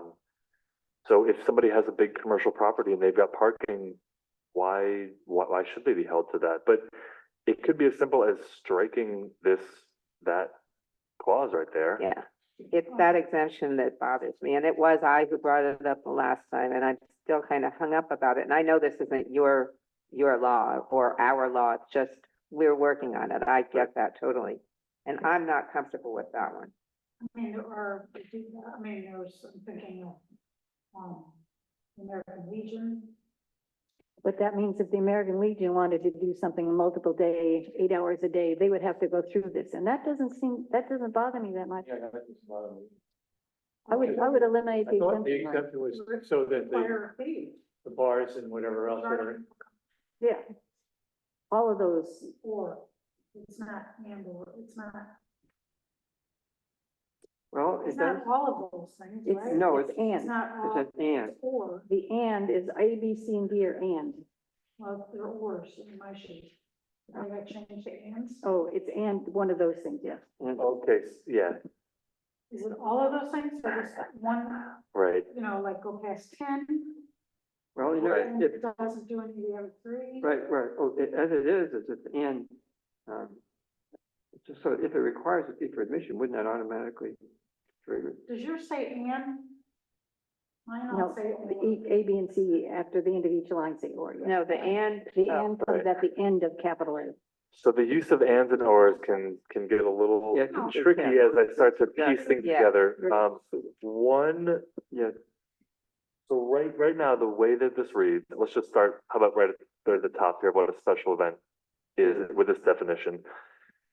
And there was actually a correction that I'd like to make to it, or a suggestion. So any event or gathering in the town of Danby, which will result in 100 or more attendees, so that's one criteria, and or traffic generation of more than 50 vehicles. Before we get on to these next Mhm. A, B, and C, and D, that and or is a little confusing. Yeah. I would recommend it being or. yeah, That sounds good. It's just saying either if you have 100 or more attendees, or if you have an event with 50 or more vehicles. And, yeah, but then, and you meet one of these four criteria. yes, right, so it either lasts more than 8 hours, Yeah, so, or you've got overnight camping, or it goes past 10 PM, or requires a fee, right. yeah. yeah. So, So the requires a fee, though, catches a lot. so there's A through E. Actually, A through F. No, D. No, D. So any gathering that's more than 100, 50 vehicles. yeah, somebody said, what, I can easily Fire imagine, fee. yeah, I can easily imagine that happening at like the So it'll be, American Legion. Yeah. Yeah, this is the 100, older one? 100 This one. people attending and, you know, you pay for it. Or whatever. Right. It's- Yeah. So it would be, A is 100, B is 50 vehicles. No, those are separate C is the categories. 8 hours. No, No, that's separate category. Yeah. There's two So it's categories. 100 or 50 vehicles, and then one of these. I need one of the. Oh, really? So. Thanks. 100 people. Why isn't it all- It's 10 o'clock. Yeah, but why isn't it just or all the way down? Because they're two separate categories, especially when we look at the I know. 100 more attendees, 50 vehicles. They impact Well, the technically, environment and the horse, physical sure. area. Yeah, if you do everything as a board, it just takes care of all of it. Yeah, it doesn't have to be all of it. If it has 100 vehicles, that's one thing. If it has traffic with 50 vehicles, that's another one. If it has 8 hours of service, right? So you could have- so what Paul's basically suggesting That that they all or. you just say an event in the town of Danby, which is A, 100 or more attendees, or B. B, 50 vehicles, or, so that's.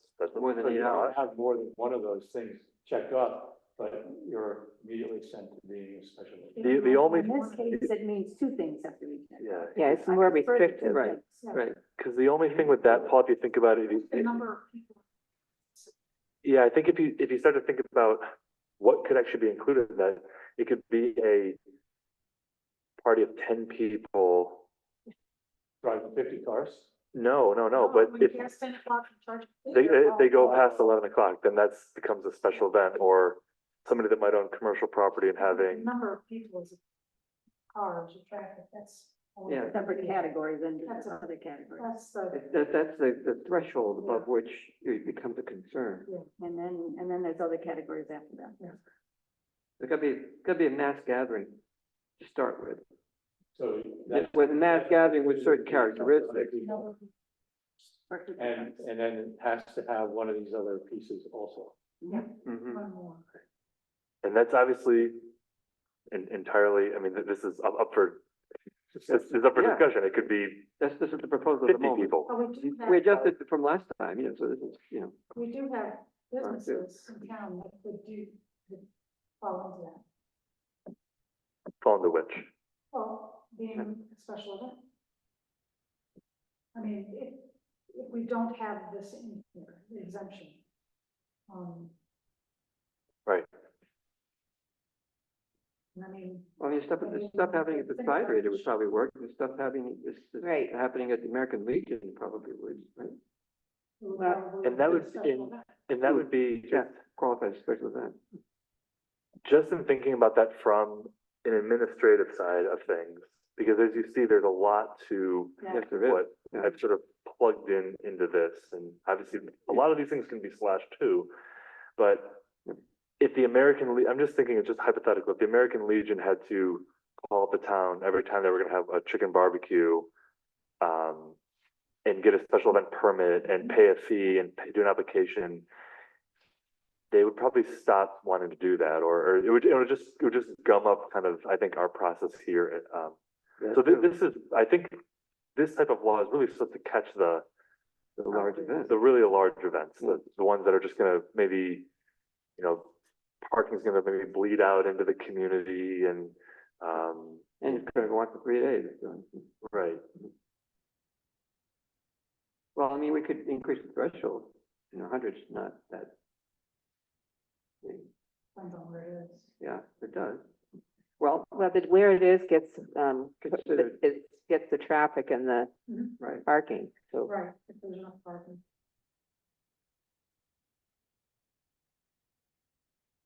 I mean, I don't really have a problem with leaving that as an exemption, but it would be, The it'd be commercial, interesting to sit down with a list, it would be interesting to sit down with a list of all the commercial properties in the end.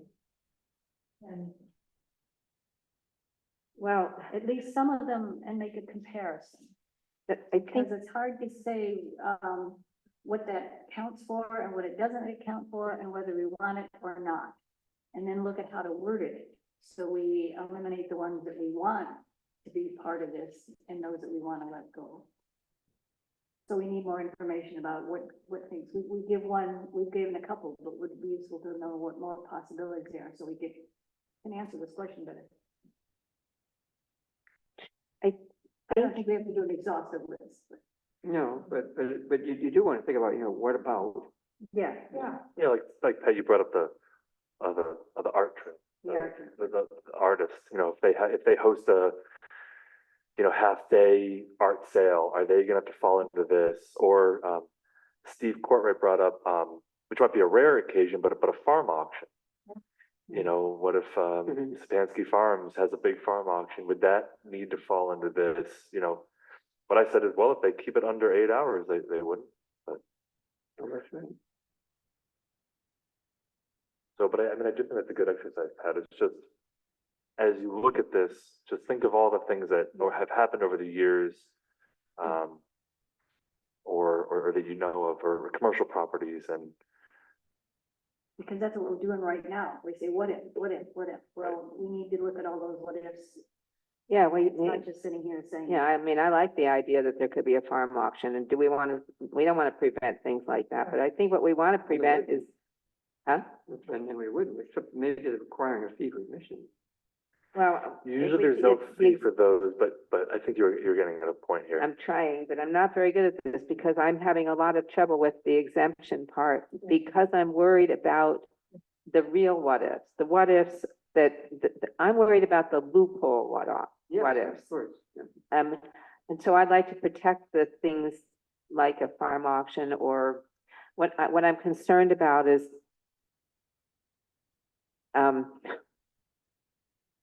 the balance of dealing with somebody who has a business who wants to have something every week and there's no restriction at all because they're exempt. How would you feel about if we just deleted the B? Well, so far, I think that I'd like to consider that as a possibility, but I don't know what problems it might be if we do eliminate That's the what we should think exempt. about. You Right, know, that's if what I- suppose we didn't have that exemption. Right, But is that's that, why we need to, the problem is the what if stuff. Yeah. We don't know all the what ifs. Well, and I we don't think know the- categories. That's why we need to look at it. I That's why know. We need to take time. Nor Not can that- we. well, to me, the what if would allow, this exemption would allow a lot of things we might not want. That's what That's we my need- problem. That's what we need to decide, Right. and how to. How do we because handle if that? we don't have it there, we might allow things that we don't want. So either way, we need to look at various Right. options, but Right. we Well- need to take time. It's worth thinking about, for sure. I mean, I think I really like that we're working on this. It's painful enough because it's very confusing and it's to have a nice, simple 2 or 3 page thing like this is a real goal. You know, so, I think it's- well, I wasn't gonna say that, just make the text smaller. Just I know what you mean. Just small, I think it's I- a nice large font that's easy reading. Just a Commercial, you know, I don't know. It's a hard one. Because I keep Yeah. thinking of Capital B, things we don't want. little b. You know, too. it cause trouble. I think, let's think about what would happen if we took B out. And on that, actually, as we're talking about this, I'm wondering if B even matters. Because A might capture that anyway, It might, that's what we need. to because do, and that's it's, how the it's A is saying, Require a fee for admission. I mean, you know, I, of course, I'm thinking of the American Legion and church and places that have large gatherings, and I know they don't go, Oh, you know. Leslie? I can hear absolutely nothing. I'm sorry. Thank you. You know, I just want to make sure that we don't catch, you know, events that are really community oriented. That's why we need to take time to in look at those. town. And, I agree, you know, I think, you know, whether maybe just somehow we could come up with a tweak to this sentence, you know, commercial property, you know, because I'm thinking that, you know, somebody with a sound studio, is that commercial? no, it's residential. Well, it's zoned residential, but that's a homeowner, home So then, occupation. so then the zoning officer makes the interpretation of what the property is Okay, being so used it's for. zone commercial, an event held on. Okay, commercial, okay, it's a zoning issue, institutional and public. Yeah, I would okay, like to, I would like us to take time to look at this really carefully to see what taking it out does put in Yeah, that we right. don't want and what keeping there eliminates. I think it's really careful. Because I was concerned about several different things. That's why I told them about the art trail, because I think it's really nice and Yeah. I don't want to screw that Well, up. there's people across the And it street that does do work. pottery that, you know, That's she's the art got a trail. thing. That's what I'm talking about, the you art know. trail. And it And you probably, park on the road. it probably wouldn't, because usually you don't require a fee for admission, 8 hours of I duration. looked at it Right. after I talked to you and I realized it didn't, but I And- just, that's the kind of thing I want to be thinking about. And I'm actually gonna suggest that BB, you might not actually need. Yeah, that's what I'm thinking. I'm just I'm also wondering whether we could take out. because the A fee for captures private property. Are you, the only reason where A would come into play is that if the property did receive remuneration and they weren't 100 or more attendees, or they weren't producing 50 more vehicles, then they would be under the radar. Do you get what I'm saying there? Specific. Yeah, Maybe if we added a few more things to that. I mean, it does say in similar events, and again, then the zoning officer would be the one to just interpret Interpret what whether it's similar similar or event not. that would be, right? I really think that what we're trying to do is prevent Yeah. and we're trying, in our efforts to prevent, we don't want to exclude. Right. And that's where the rub is. right. Yeah. You want to And make sure they're- you're only catching what you. And we don't want to, some businesses do not want their toes stepped on. Right. And the things that happen regularly do a lot of this. Mhm. Okay. Yeah, So maybe yeah, we can each make a personal list of those things we do not want to be left, I'll just make sure to talk into the microphone. Yeah. Just, to be allowed to have. talking to Yeah. your microphone or. It's- Can't be heard. Talk into the microphone. So if we get that Eventually. together, then we should be able to find out what the commonalities are. Mhm. Yeah, we need time to look at it. We need time to look at options. Yeah, well, Sitting here is not doing this. no, that's right, yeah. well, that's, It is piquing That's the interest. time to look at it. Yeah. I'm just, We're getting I'm, to that point. okay, Except, you know, what Well, it is. it's giving me more ideas. Yeah. Yes, I hadn't thought of some of these, Especially yes. okay. So I mean, what are the, what's the focus of our scrutiny? What we don't want, what we want.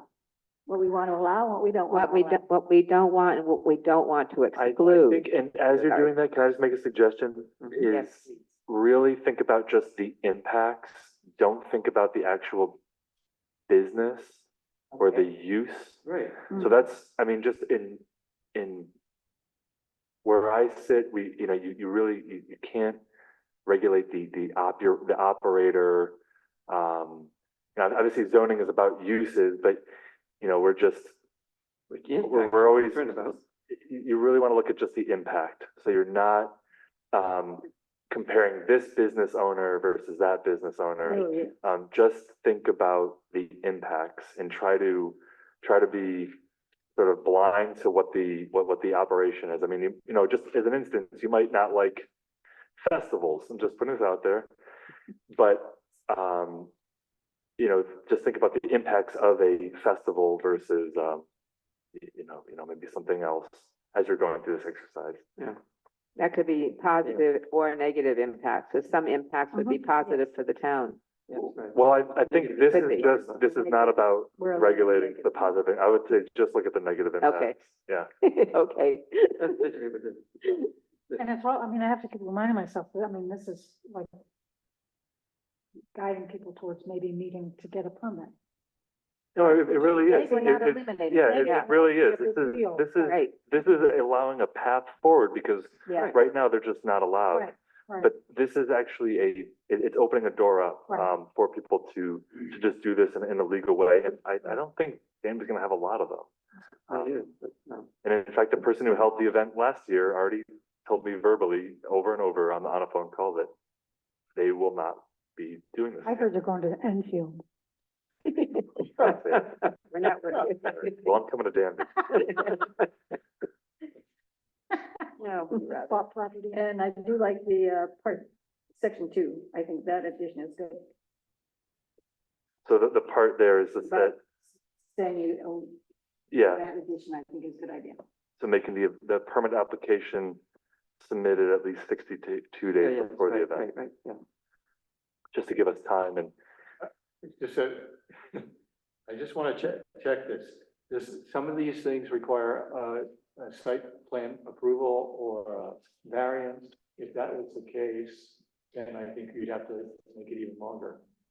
so what we did there, I mean, is not a site plan approval, no, because it's through the zoning officer, Review, but just, they have to submit a parking and events plan. It's on page 2 and 3.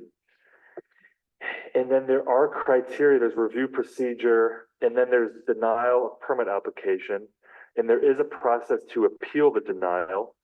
So an applicant who is denied a special event permit or whose permit was revoked, suspended, or modified by the zoning officer may apply to the town board for reconsideration of the application by filing an appeal with the town clerk within 10 days of the date of the denial. So what that 62 days allows is, let's say I get a permit application,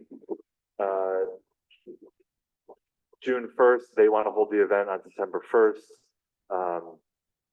I take a couple weeks and look at it, review it, get back to them. I deny it. And then they have at least a month to, you know, appeal in front of the town board. That Okay. sounds good timing. Yeah, me too. I thought it was I excellent. just, like, we're not that fast.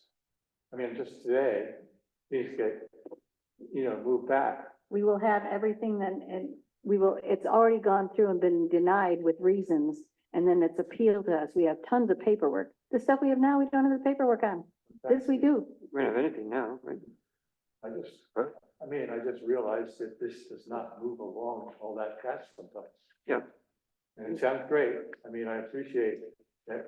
I would love to move things along quicker, even with information. But there's always something, it seems like, else to consider. That's why I'm thinking 90 days instead of 60 days. Wow.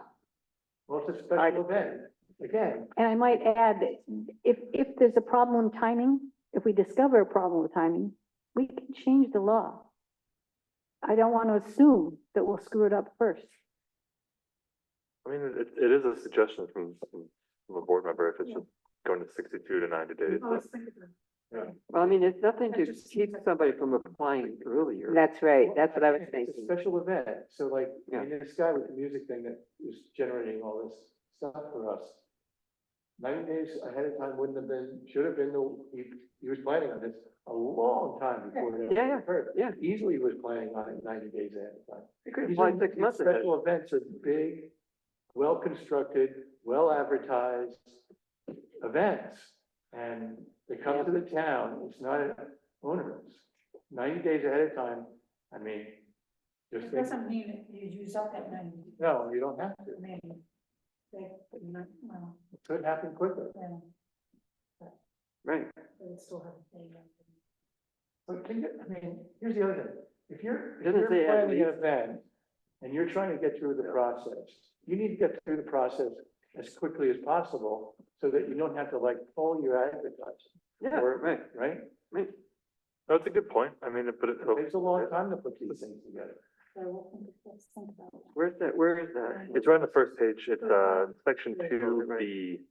Yeah, it's an at least number. Right. It's not, it doesn't mean you can't apply 6 months ahead of time. Well, I'm also thinking about our review. Right, I think Paul brings up a good point. It's just that, right, if it takes me 2 weeks to get to the application, I look at it, I end up denying it, then they have to scramble to get to, to get on the town board. Right. It- Make their case, when we might say, we need more information. Like, and then that puts it back either 2 or 4 weeks, depending on what time in the calendar it could be. I'm just Yeah. saying, trying to be realistic.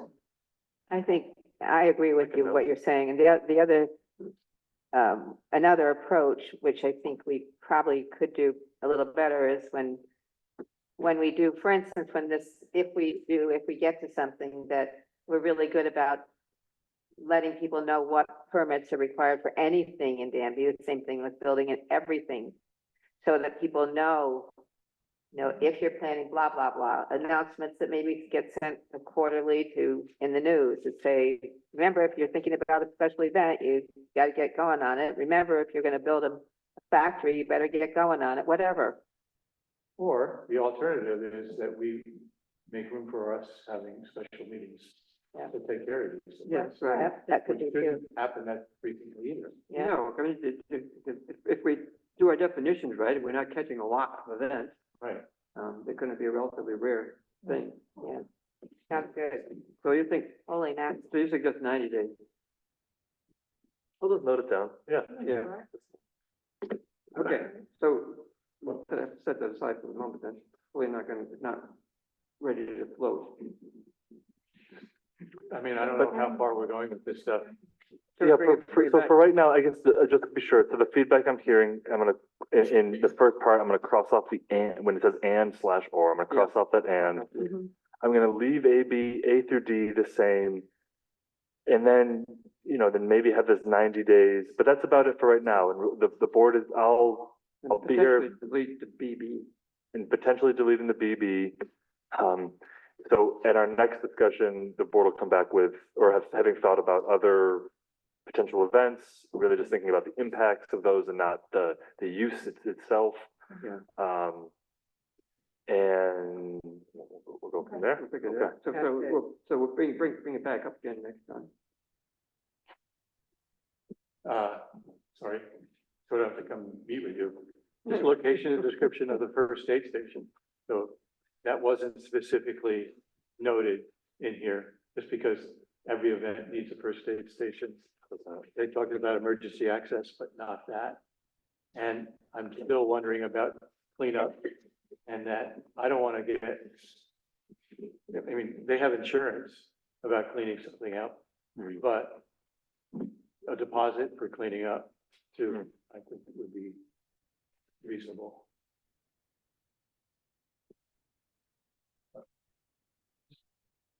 So, Deposit for cleaning up on their own. well, you know, there's sometimes with a big event that, you know, there's some kind of, you know, like we know that this money is deposited here. That's That's gonna what be used counts, for the basically. cleanup, so that that pot exists Oh, in case they don't, that it's not the same as liability insurance. No, right. right, It's like something they're planning for, yeah. in case. Right, and if they clean up really well, and we look at, inspect the site, everything's fine, the deposit is, reimbursed to them. Mhm. Yeah, Oh, good idea. So it would be good if you would make these recommendations, in the course of things, so that when it comes before the board, we already have them thought, of, you know. before. They have already. He said it, again, he mentioned, so it's just not in. Yeah, Well, I did, I wrote up things to Greg. yeah, but they didn't make it in. Did, wait, Yeah. make Yeah. it there. All right, so we'll bring it back again next time. With additions and potential deletions. We do, We we got have a to, ways to go. We'll get it back. I know, we have to do something, decide how much more time we need, because we definitely need to do 951 and 2. Yeah, we have to do the signs. Yeah. We're coming up on, well, we got another 5 minutes. Like we didn't start at 5 after, so we got a little bit of time there, and then we have to give ourselves more time. All right, well then, I think we're still on to Greg then, right? Yep. Right, All right, so just to preview, so talking about potential amendments to the zoning ordinance to add in, sign allowances specifically here in the Hamlet neighborhood and Hamlet center zones. In doing this, however, a big topic of discussion that comes up when you talk about signs is lighting. Mhm. So that's why I went through, and this document is just in order of where it falls in the zoning ordinance. So in section 513, it talks about signs and billboards. It has already 1 through 4. I could certainly go over those right now, but there was nothing about sign lighting, or prohibited signs. So I just looked around in other towns in the area and pulled out, information about internally lit signs. And that's why I also provided, and it was linked on the agenda, examples of sign lighting. Yes, that's good. Just to see, you know, what is internally illuminated mean? What does backlit mean? very, very Yeah. helpful. Yeah. So, If I didn't just understand the difference between backlit and internally illuminated. yeah, but backlit is almost like an external light, but it just, Yes, it yes, just, it's on the outside, but you're right. it's behind Right. it. Yes, and, So, and I think a couple things to just draw focus here is that, you know, there's concern about what if these lights are on after hours? So, you know, making sure that, you know, they're just, while the business is operating. What I might was thinking about asking you about, was the, the number 2. Yeah. And the number 3. Wait, um, wait, there are- illumination. Which ones? Well, I mean, why not just have it read that they're only lit during the hours of business? that was my thought Instead too, of sort of, 11 to 5. turn it off during specific times. I Yeah. mean, if they're closed at 6, why do they need to have it lit between 6 and 9? Yeah, I mean, that's Advertising. usually what it comes down to, but the town board wants them. Unless the business. Well, on the other hand, having a sign off clearly signals the business is closed. And, Yeah, and then if the people, if, I'm just a little interested in allowing a business to be advertising. I think that the lighting and the size is probably more important, depend on if the lighting is discreet and visible, and that would make a big difference from, you know, we're definitely, I like the idea of banning that idea of those moving lights. yeah, So, but advertising, telling, I mean, we want businesses, yeah, and I think it's important that they are able to advertise, and that might mean the I also agree with that. You know, again, you're talking about the hamlet, you're talking about the character of the hamlet. Lighting in itself doesn't disturb that character. In fact, you can actually describe the character by the kind of lighting that you're asking for in the signs. Yeah. And if Mariah, can you hear Paul? Hello? Not really. If you want to be heard, if you're passionate about what you're saying, please speak into the microphone. That means it has to be in front of your I face, withdraw not my over here suggestion. someplace. What? I withdraw my suggestion. What was your suggestion? about the hours.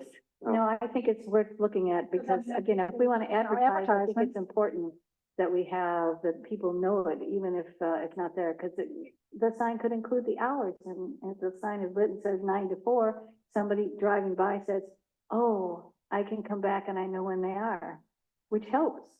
That's the purpose we're looking to increase. That's, we're Increase spending business, all this right. time trying to increase business, and Right. it's, oh, you can't tell us about it. So, So you're okay with it the way it is, the way Greg proposed it? Mostly. I am too. yeah, I did wonder about Actually, it's not a sign. 11 to 5, but, or 9 to 5. 9 to 5? Why 9 to 5? Why not 11 to And, 7 or something? and also Yeah. just a note too, as sort of an addendum to all of this, though, there are still the commercial design guidelines. Right. Yes, that's That right. do speak to signs, and so it just gives a kind of extra layer of if a business is, you know, wanting to set up shop, that there's just a little bit more review that goes into it, making sure that there's a little bit of, it's a, you know, conversation with the property owner about just how they're gonna, you know, handle their sign design. Yeah. I will say one thing about what your comment was, and I think one reason to have them, have the lights off or whatever, if there is such a thing, if we do that, is the night sky problems that we're trying as a world to try and pay Oh, more I mean, attention. these do 5 a.m. is, minimize the night Yeah. illumination issue. Yeah. It's only down lighting, it's not up lighting. yeah, No bright back, internal illumination. either. So we realize that the fire company, right? So, but the thing is that they're an independent entity and they're very proud of being independent of us, and they're not, the thing is that I don't know how we can, I don't know if that sign is gonna go away. There's nothing, this has nothing to do with that sign. All right, Well, because it's already existing. it's already there. Now, you might ask, how did it get to, and come be in the first place? Because it's in our zoning, has been all along, not flashing. Yeah, There's always a sign there, just looked different. It did, and it wasn't Wasn't the flashing. fire department. It wasn't flashing, this sometimes is, frequently is. but nobody asked, they just did it. You have to drive really slow to catch Right, the next sentence. get in an accident because you're slowing way down, or you're trying to crane your neck to see what the next word is. I don't think it's a popular sign, I must say. So I just started with the bare minimum, which is 0, of just saying that these are just not allowed. But just note that 513, section 513 is for the whole town. It's Right. not just for the hamlet. Yeah. Right, Are you taking my Okay. stuff? I am. But those are mine. Yeah. Well, where were they? Yes.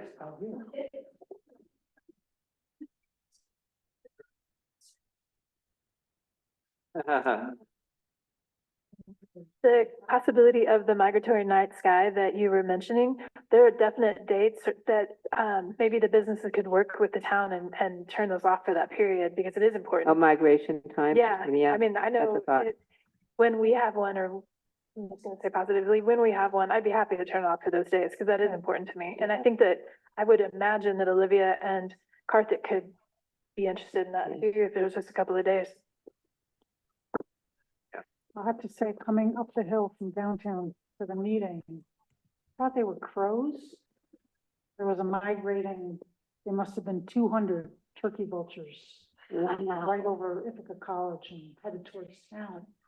No kidding. Wow. I almost stopped to go around and see where they were going, but I didn't want to be. Yeah.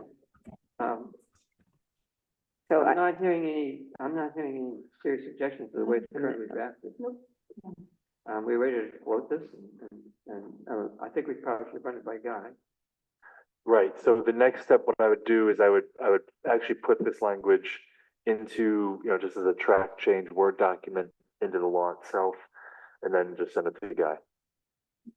The only other question I had was like, so we've got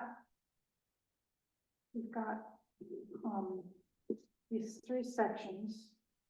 So and we also have the design guideline, the commercial design guidelines. Right. Is there anywhere that we, like you could easily read through one of these and think that was it? Yes. I kept wanting, it's section 604 and 605. I kept wanting to write in parentheses, see section 513. Yeah, it's, Or the design guidelines. So yeah. I don't. The most, It's helpful to know that there's. Yeah, different sort of a things. traffic. This is where I have to hold myself back from wanting to reinvent the wheel or redo everything. So what I would do eventually, what I'd like to do is basically just have a table. You say, this is the sign allowances by zone district or by use, and then you just have a clean table. And same thing with the uses allowed in every zone district. You have the zoning ordinance. It's a Euclidean-based zoning ordinance, Yeah, so it is. it's all based about uses, but you basically repeat the uses across the zoning districts, whereas if you just had it in a table, then that's a form-based. You're able to just, and it's form-based, even not in just what it's trying to produce, but just in its actual structure. So yes, there is a much cleaner way to do this, where signs would all be on 2 pages of the zoning ordinance instead of Within each section. yeah, it is confusing for I just white wanted people.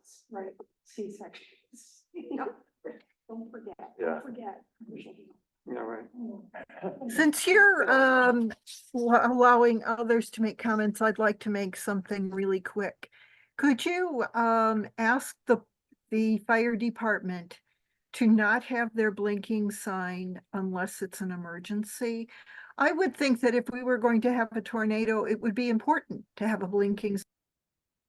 There's no reason why you couldn't do that. You ask them, they're not responsible to us. We have no control over anybody. That sounds like a good resident question. Yeah, if they have that feedback. Yeah. Ask them. Anyway, where we are, it's past our stopping point. Okay, so All right, thank you. I move equipped by 9. No, what? No. 10 minutes. What? There's a lot to go yet. We drag these things out and then we say, oh, we're going to get to the, Well, we derive them out by discussing how many more minutes. Yeah, well, that's true. Put 10 minutes on it and then. We do it again? Maybe, I don't know. All right. Get busy. All right, so let's take 10 more minutes. All right, that takes a motion and all that. All right, Okay, Catherine, move, we get ourselves 10 more minutes. I'll second that. Mariah? Connors, yes, Hanson, Yes. Hunter, Yes. Woodworth, Yes, Gagnon. Yes. Very All right, good. so we're not quite done with this.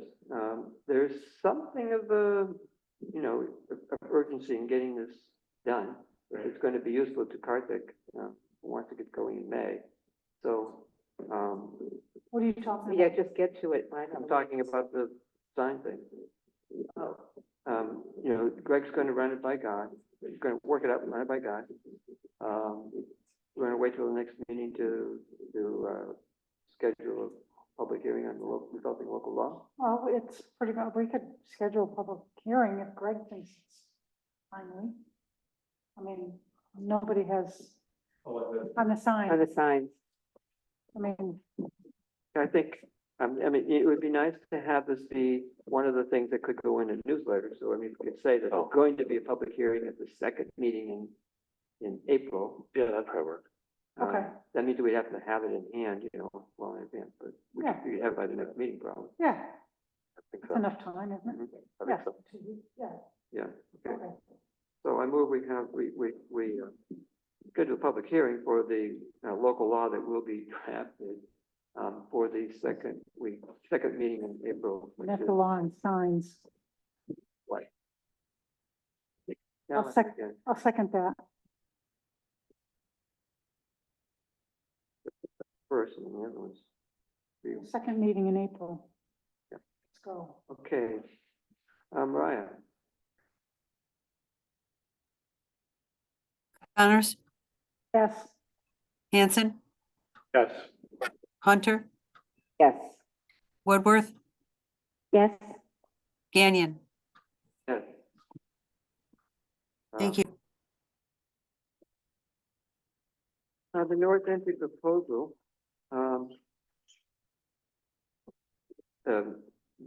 Zach is willing and able to flesh it out into something that we can then bid.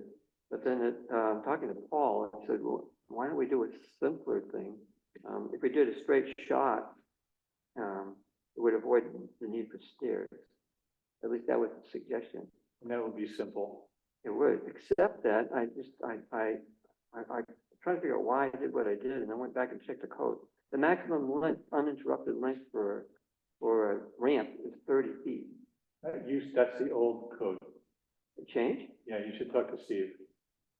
So the other concern, I think there's an unlimited length. It was really Well, crazy. no, it's not that it's limited. It's limited to 30-foot segments, and then you have to have a flat spot for a resting space, and then you can have another 30 feet.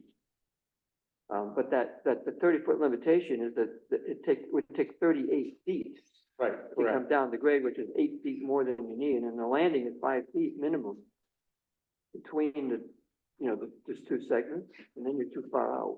Did you talk to Greg about this? No, We should talk to Greg about it, just because, You said Steve before, did you mean?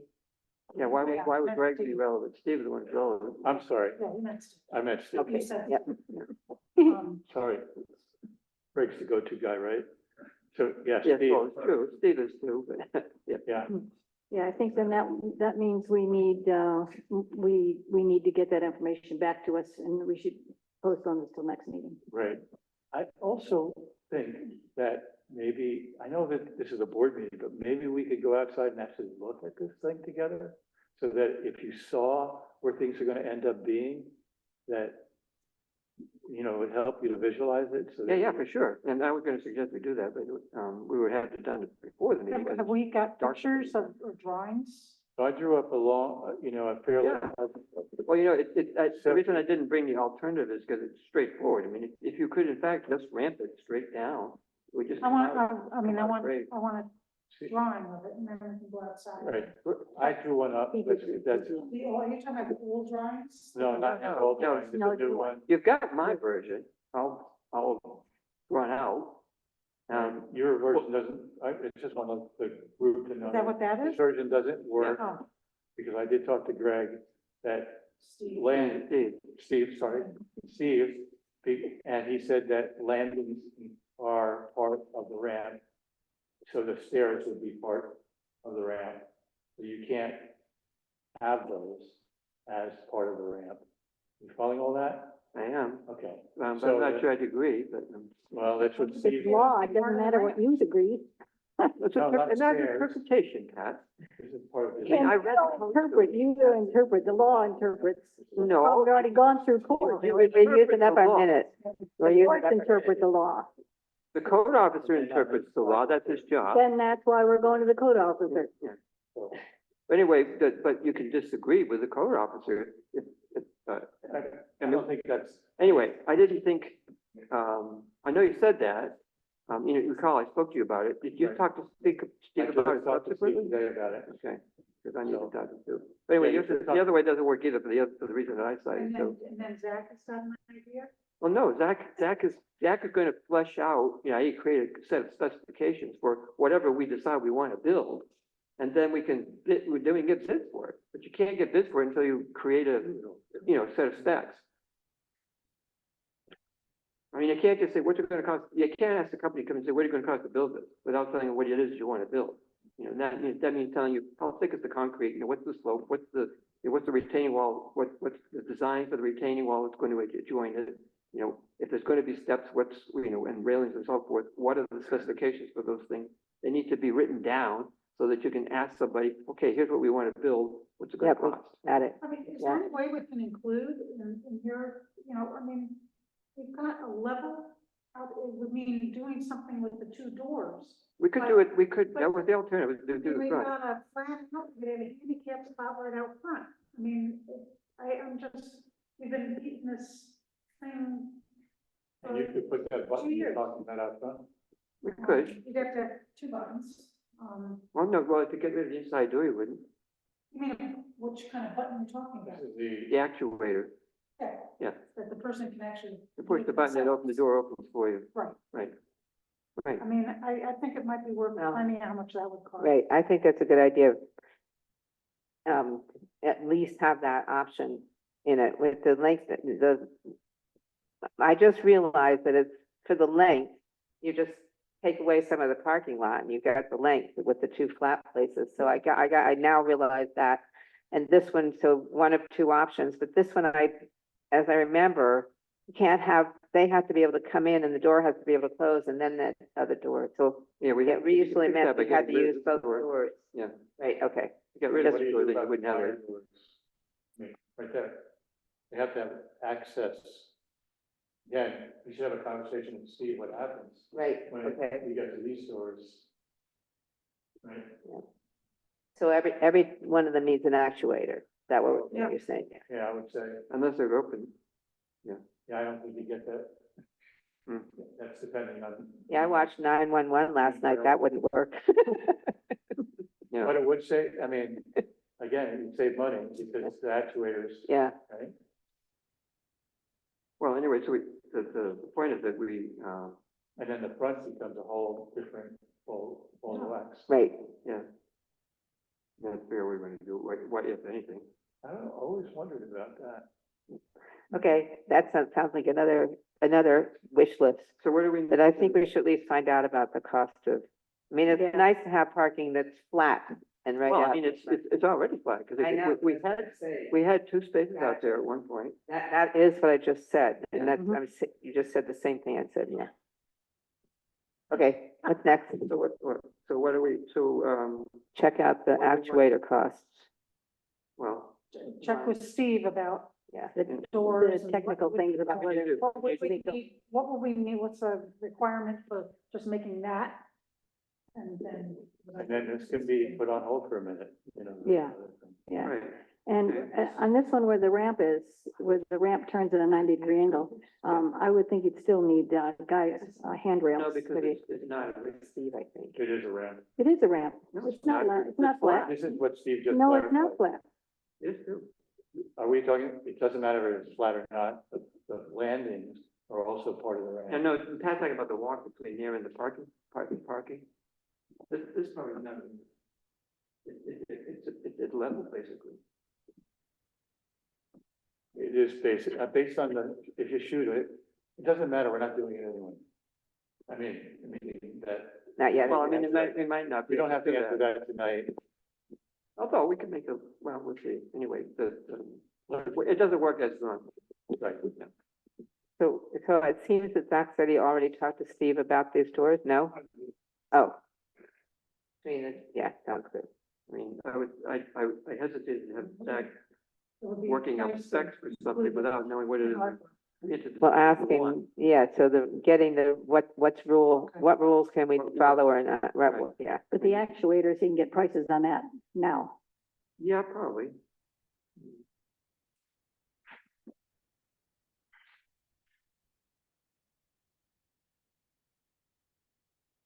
Especially if you need more than one. Yeah. Okay, we need more time. Not doing it this time. Except we need some help in the office, it appears, We got more to do.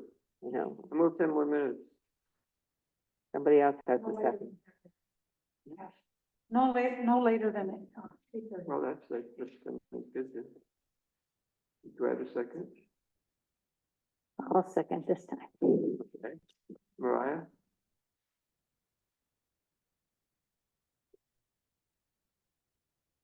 You're muted. Yeah, my mouse is, Connors, Sleeping in there. Yes. Hanson, Yes. Hunter, Yes, Woodworth, Yes, Gagnon. Yes. And that was for 10 minutes? Yep. yes. It takes us to Thank you. 8:30. Um,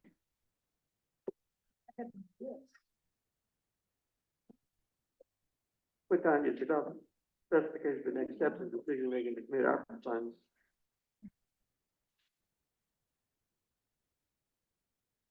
can we save anything that requires a big discussion till see whether we can get things that don't? And I apologize for being so, lengthy at the park thing, but I'm gonna be like, now, chop, chop. All right, Can we go to the clerk typist okay. Yeah. and the deputizing? Yep. So we had, you recall, we talked about hiring somebody to help out. And just so happened, well, as part of the requesting applications for clerk typist for the water district, we had multiple other applicants, one of whom was Julia Hughes. I know her, because she lives down the street from me. And she just retired in October and was looking for a part-time job. I thought she would be a good fit for what we needed. So I asked Laura and Mariah to interview her, and they did. And they're both enthusiastic about having her help out. So I propose that we hire an additional clerk typist to provide that assistance to both the clerk and the accountant. For the same $20.56 an hour that the deputy clerk gets. We need to know the hours per week. We need to know how much the total cost is. We budget for $20,000, which is what basically would be the limit. You want to speak to that, Laura? Sure. What it is Joanna.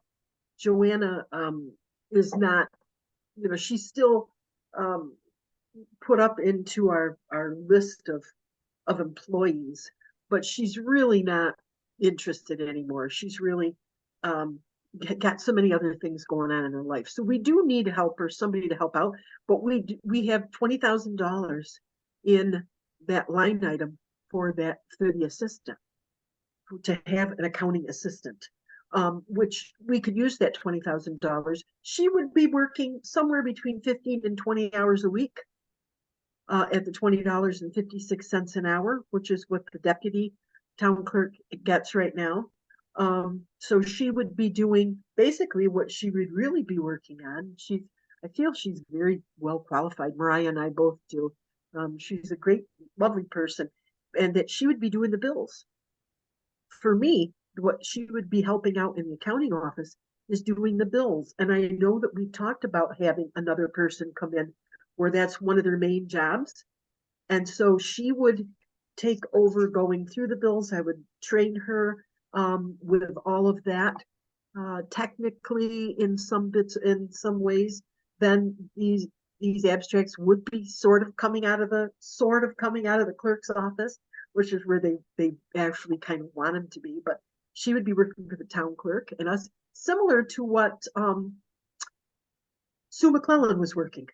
She was working, doing things for me, which was the bills. She did all the bills. Same thing, the other Julia was here. She did the bills. And then Mariah would look them over. I would look them over. So she would be doing that like every other week, because that's basically where we have our board meetings every other week. That would be a tremendous help. And then the other parts of the other weeks and other times, she would be in with Mariah doing things in the clerk's office. So We have, the yeah. money, we have the 20,000, we budgeted it out for a 15 to 20 hours a week for what we have left for the rest of the year. At that $20.56 an hour. And that's really kind of the amount she's looking to work to. So Mariah, I'll let you take it from there, from what you talked about. Sure, I'm hoping that she can help us with getting some of our documents on Laserfiche, as well as codifying some of the codes. We've also got, we're moving off of Zoho. That's going to be a pretty heavy lift, moving a lot of documents over into 365. You know, if all this stuff can get done in the next 6 months, there might not be much except for the bookkeeping. And and she is limited in how much she can make in her retirement. So there's that. I really don't think we'll go over the 20,000. Right, because she's only allowed to make like 20,000 a year, you know, with her retirement situation. Yeah. At least for right now. Yeah. Until she reaches full retirement age. So basically what we'd be doing is taking Joanne off and putting Julia on in that position. And that position is called part-time typist. So this is the types of different duties and things that she would be doing. I'm hoping eventually we can use it to help with code enforcement. Let's not get into that right now. Let's not add that one into it. But there's not enough hours to do that yet. I think that the need for helping with moving us to 365 is huge, and Laura hasn't had help, so I see what you're saying. I did not know about this before tonight. But Yeah, Laura's stretched way. Yeah, I would replacing an request that existing we- position, we should do, yes. I would request that we follow the guidelines for hiring people. That's all. Yeah, I think it was you who pointed out that we didn't have to advertise last time. What? Well, we have it, you know, we are advertised for a clerk typist. Basically, we got 4 applicants. If anybody who happened to see it. Some of it was like a little bit, you know, some financial stuff, you know, doing different things with bills. So it was all kind of right up that alley. And so we just took someone from that list that had already applied for a clerk typist position. Oh, I know, I mean, I agree that different positions need help, and I understand that it's a similar, well, the same title, maybe a similar position that the person applied for, when, with the West Danby Water District, but, today is the first time I've heard that this was happening, or that it was, you know, I didn't know about it. And I sort of feel like unqualified to make a decision about it. It would have been nice to have a discussion about this before being expected to make a decision about it. Well, I thought we'd allowed enough time to discuss it in conjunction. Yeah, right, that's what I was gonna say. Yeah. When I put it on the agenda, I didn't think we'd be so constrained in talking about it. Are you willing to entertain a motion to appoint? is this an appointment? Well, I mean, we're hiring. It's a hiring decision. It's the board's hire. Because it's not the clerk's hire, and it's not my hire, it's the board hire. I understand and agree with what Leslie said. I hate to make an exception to what we just said. However, I do realize that I am pretty interested in getting us moving on the 365 and and when I heard the possibility of codifying laws, that sounds pretty exciting to me too, but I don't know, that's where I stand. Well, I mean, the alternative here, if we want to follow procedures to post the job, see if there's other applicants, and then we can make a decision at the next meeting rather than now. This person has already been interviewed, it sounds like, by Laura. Yep. And, Right. and, That's you know, right. so, you know, a decision was made to do that. So Yes, it's not unlike let's not talk the about it anymore. strong internal candidate, you know. So what does that mean, Leslie? Does that mean? Only one person. I am curious whether, the policies of the board, I mean, we just went through something similar to this in this discussion earlier, that we have procedures and we want to follow the procedures and all that kind of business.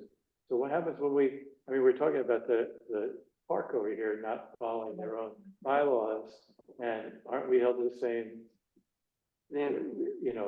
level of accountability? So did we meet those requirements? I hear no, I hear maybe.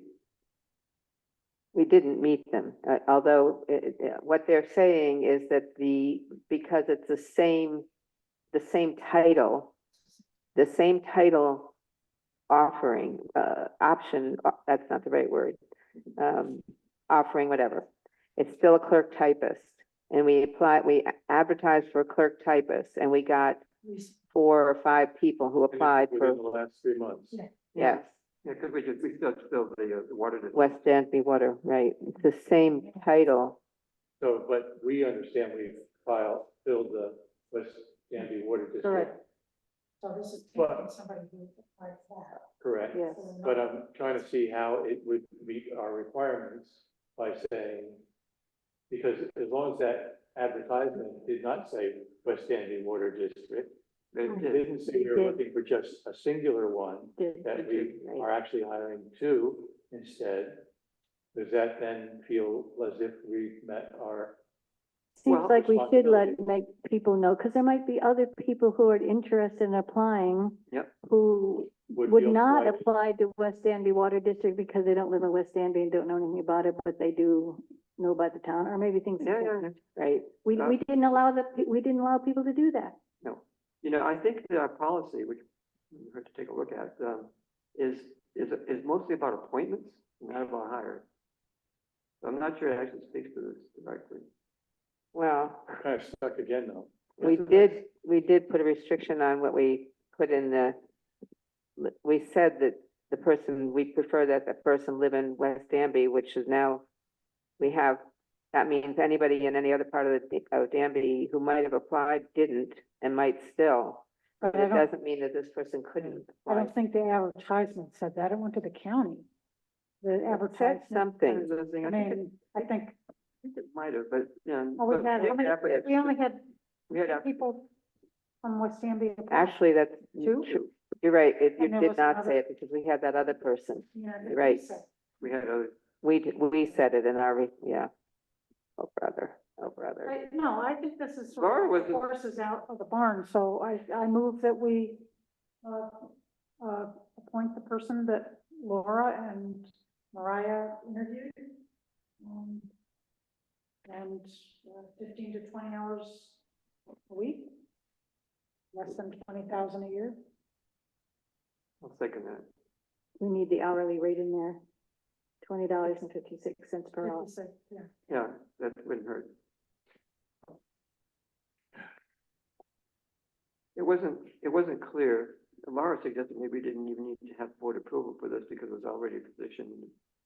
Joanna was doing it, Yeah. but I thought it was appropriate for the board to make. If we're a vote. hiring the person, never mind. So did somebody second that? Yep. I think Yes. it was Leslie Joel. moved it, Joel. Joel seconded it, Mariah, Connors, Yes. Hanson, yes, Hunter, Yes. Woodworth, Yes, Gagnon, I move we give stuff another 10 minutes. Was that a yes? It was a yes. Thank you. Right before I move. Thank you, you guys, for getting us that help. And I'm sorry that if it seemed like this kind of pushed through, um, I mean, if you wanted to, we could go ahead and post it again. I kind of feel bad. I didn't want to like influence the flow of this in any way. I was just thinking clerk typist, the applications that we got. We did get, some that weren't in West Danby before. So, I apologize too for me in being in a position of somebody to help me that came through that way. I guess I didn't anticipate this. I didn't realize that you would feel that. That's great. We're all on board now. Yep. Thank you, Laura. I think it is a night that's showing the town board is willing to discuss uncomfortable things in open meetings and come to some kind of decisions. And it's not been easy. And I think it's important and we're doing it. So we're Thank doing you. things that, yeah. So, So was the move, did I get a second, one more time? the deputizing one, Well, the I deputizing, think we've got 3 more things. I think we should have an extra meeting with the ARPA money because we need to make that decision. well, that needs to be And the done, but other I, things should just go in the next meeting. well, I want to get the trail easement thing. I want to, basically an announcement, because I want to put it in the newsletter. So it should happen today, otherwise it won't make it into the newsletter in the next meeting. We're on the verge of I have a motion, and do I have a second to give us 10 more minutes? We're already 3 minutes into the extra 10. Your thing. Yeah, I'll do it. I'll second it. I mean, 10 minutes of my life is like a blip. Right. I have no problem. Guys, I don't like these firm I'm not the deadlines. oldest one here. Yeah, I do. did I live at 10 o'clock? Okay. Anyway, Connors? yes, Mariah, the vote.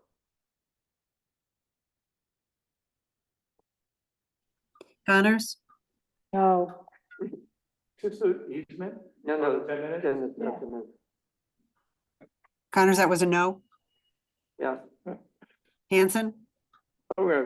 This is gonna be fun. I'm gonna say yes. Hunter? Yes, but let's hurry. Woodworth? Yes. Gagnon? yes. Thank you. I'm gonna take them out of order. We are on the verge, well, more than on the verge, we have come to agreement with NYSEG on the trail easement for the extension of South Hill Recreation Way. And there will be, so the next step in the process is that each town, which there'll be an easement for each town, the part that's in the town of Danby will be in agreement with NYSEG, Caroline the same way, Dryden and Ithaca.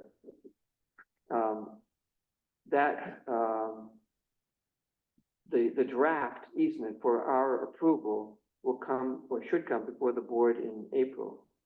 So I'd like to announce that it's going to do so that we can, and schedule, so I move we schedule a public hearing for approval of the trail easement for that same second meeting in April. Where is the easement? Huh? How can we schedule a hearing without any documentation? You have it, but I mean, I have it, and we'll have it for the next meeting, as well as the local, probably it's gonna take a local law to adopt it, from Guy. I just want to get it scheduled so that we can get notice into the newsletter. And when can all that information get put out to the public? Well, it'll be by the next meeting.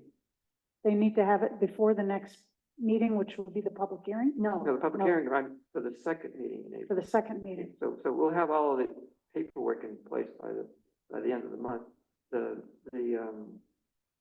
just want to get it in the newsletter, that's why. Otherwise, I would have brought it up at the next meeting. So historically, we know This has been in the works for. 15 years. Yeah, and I remember 4 years ago, we got really close to this. And there were, It's been close to a year. and we've had interesting meetings with people who are along the trail and stuff. Yeah. But I mean, I can't wait for this to happen. I think this is a great thing. To have It's that trail. finally Right, happened. right. Seemed like we're so close back then. Yeah. So the motion has been made and seconded to schedule a public hearing or to approve it, isn't it? On the second meeting in April. Whatever that That's is. the 15th, April 15th, Is that what it is? I believe so. And who seconded it? Who seconded it? Did- I think so. Well, I second it. Yeah. I made the motion. Thank you. So I guess we could go, let's go ahead and vote. You ready? Connors, Yes, Hanson, Yes, Hunter, Yes. Woodworth, Yes, Gagnon, The deputizing. Gagnon, What did I say? Daniel said yes. thank you. Okay, I move that we deputize the code and zoning officers for enforcement. Okay, we don't do it, but authorize deputizing. Authorize. Yeah. I authorize doing it. He's already got his hand up. I'll second. All right. Greg's okay with it, Steve is okay with it also, and having spoken to Guy today. okay. Great, and I've spoke to them too. I mean, does everybody understand this thing? It's not gun-toting deputies or anything like this. This is only so they can serve certain kinds of notices For enforcement. for code enforcement. In the town of Danby. Yeah. So it's a legal courtroom thing. Right. Okay. And, you know, Steve's understanding, which he shared with us. is- Was there any second just before we continue this? did we second it? Okay. Let's vote. Let's vote. Vote. Okay, you ready to vote? Yes, I'm Okay. sorry, was that Leslie? Leslie seconded? Yeah. Thank you. Connors, Yes, Hanson, Yes, Hunter, Yes. Woodworth, yes, Gagnon, Yes, thank you. okay. you're welcome. Anybody wants to put on the agenda the next time besides the, coming back to ARPA and all the other things that was gonna come back? Put ARPA on the top of the list, Yeah, or we have a special meeting. yeah, okay. With that, meeting is adjourned. Thank you. Take care, everyone. Yeah.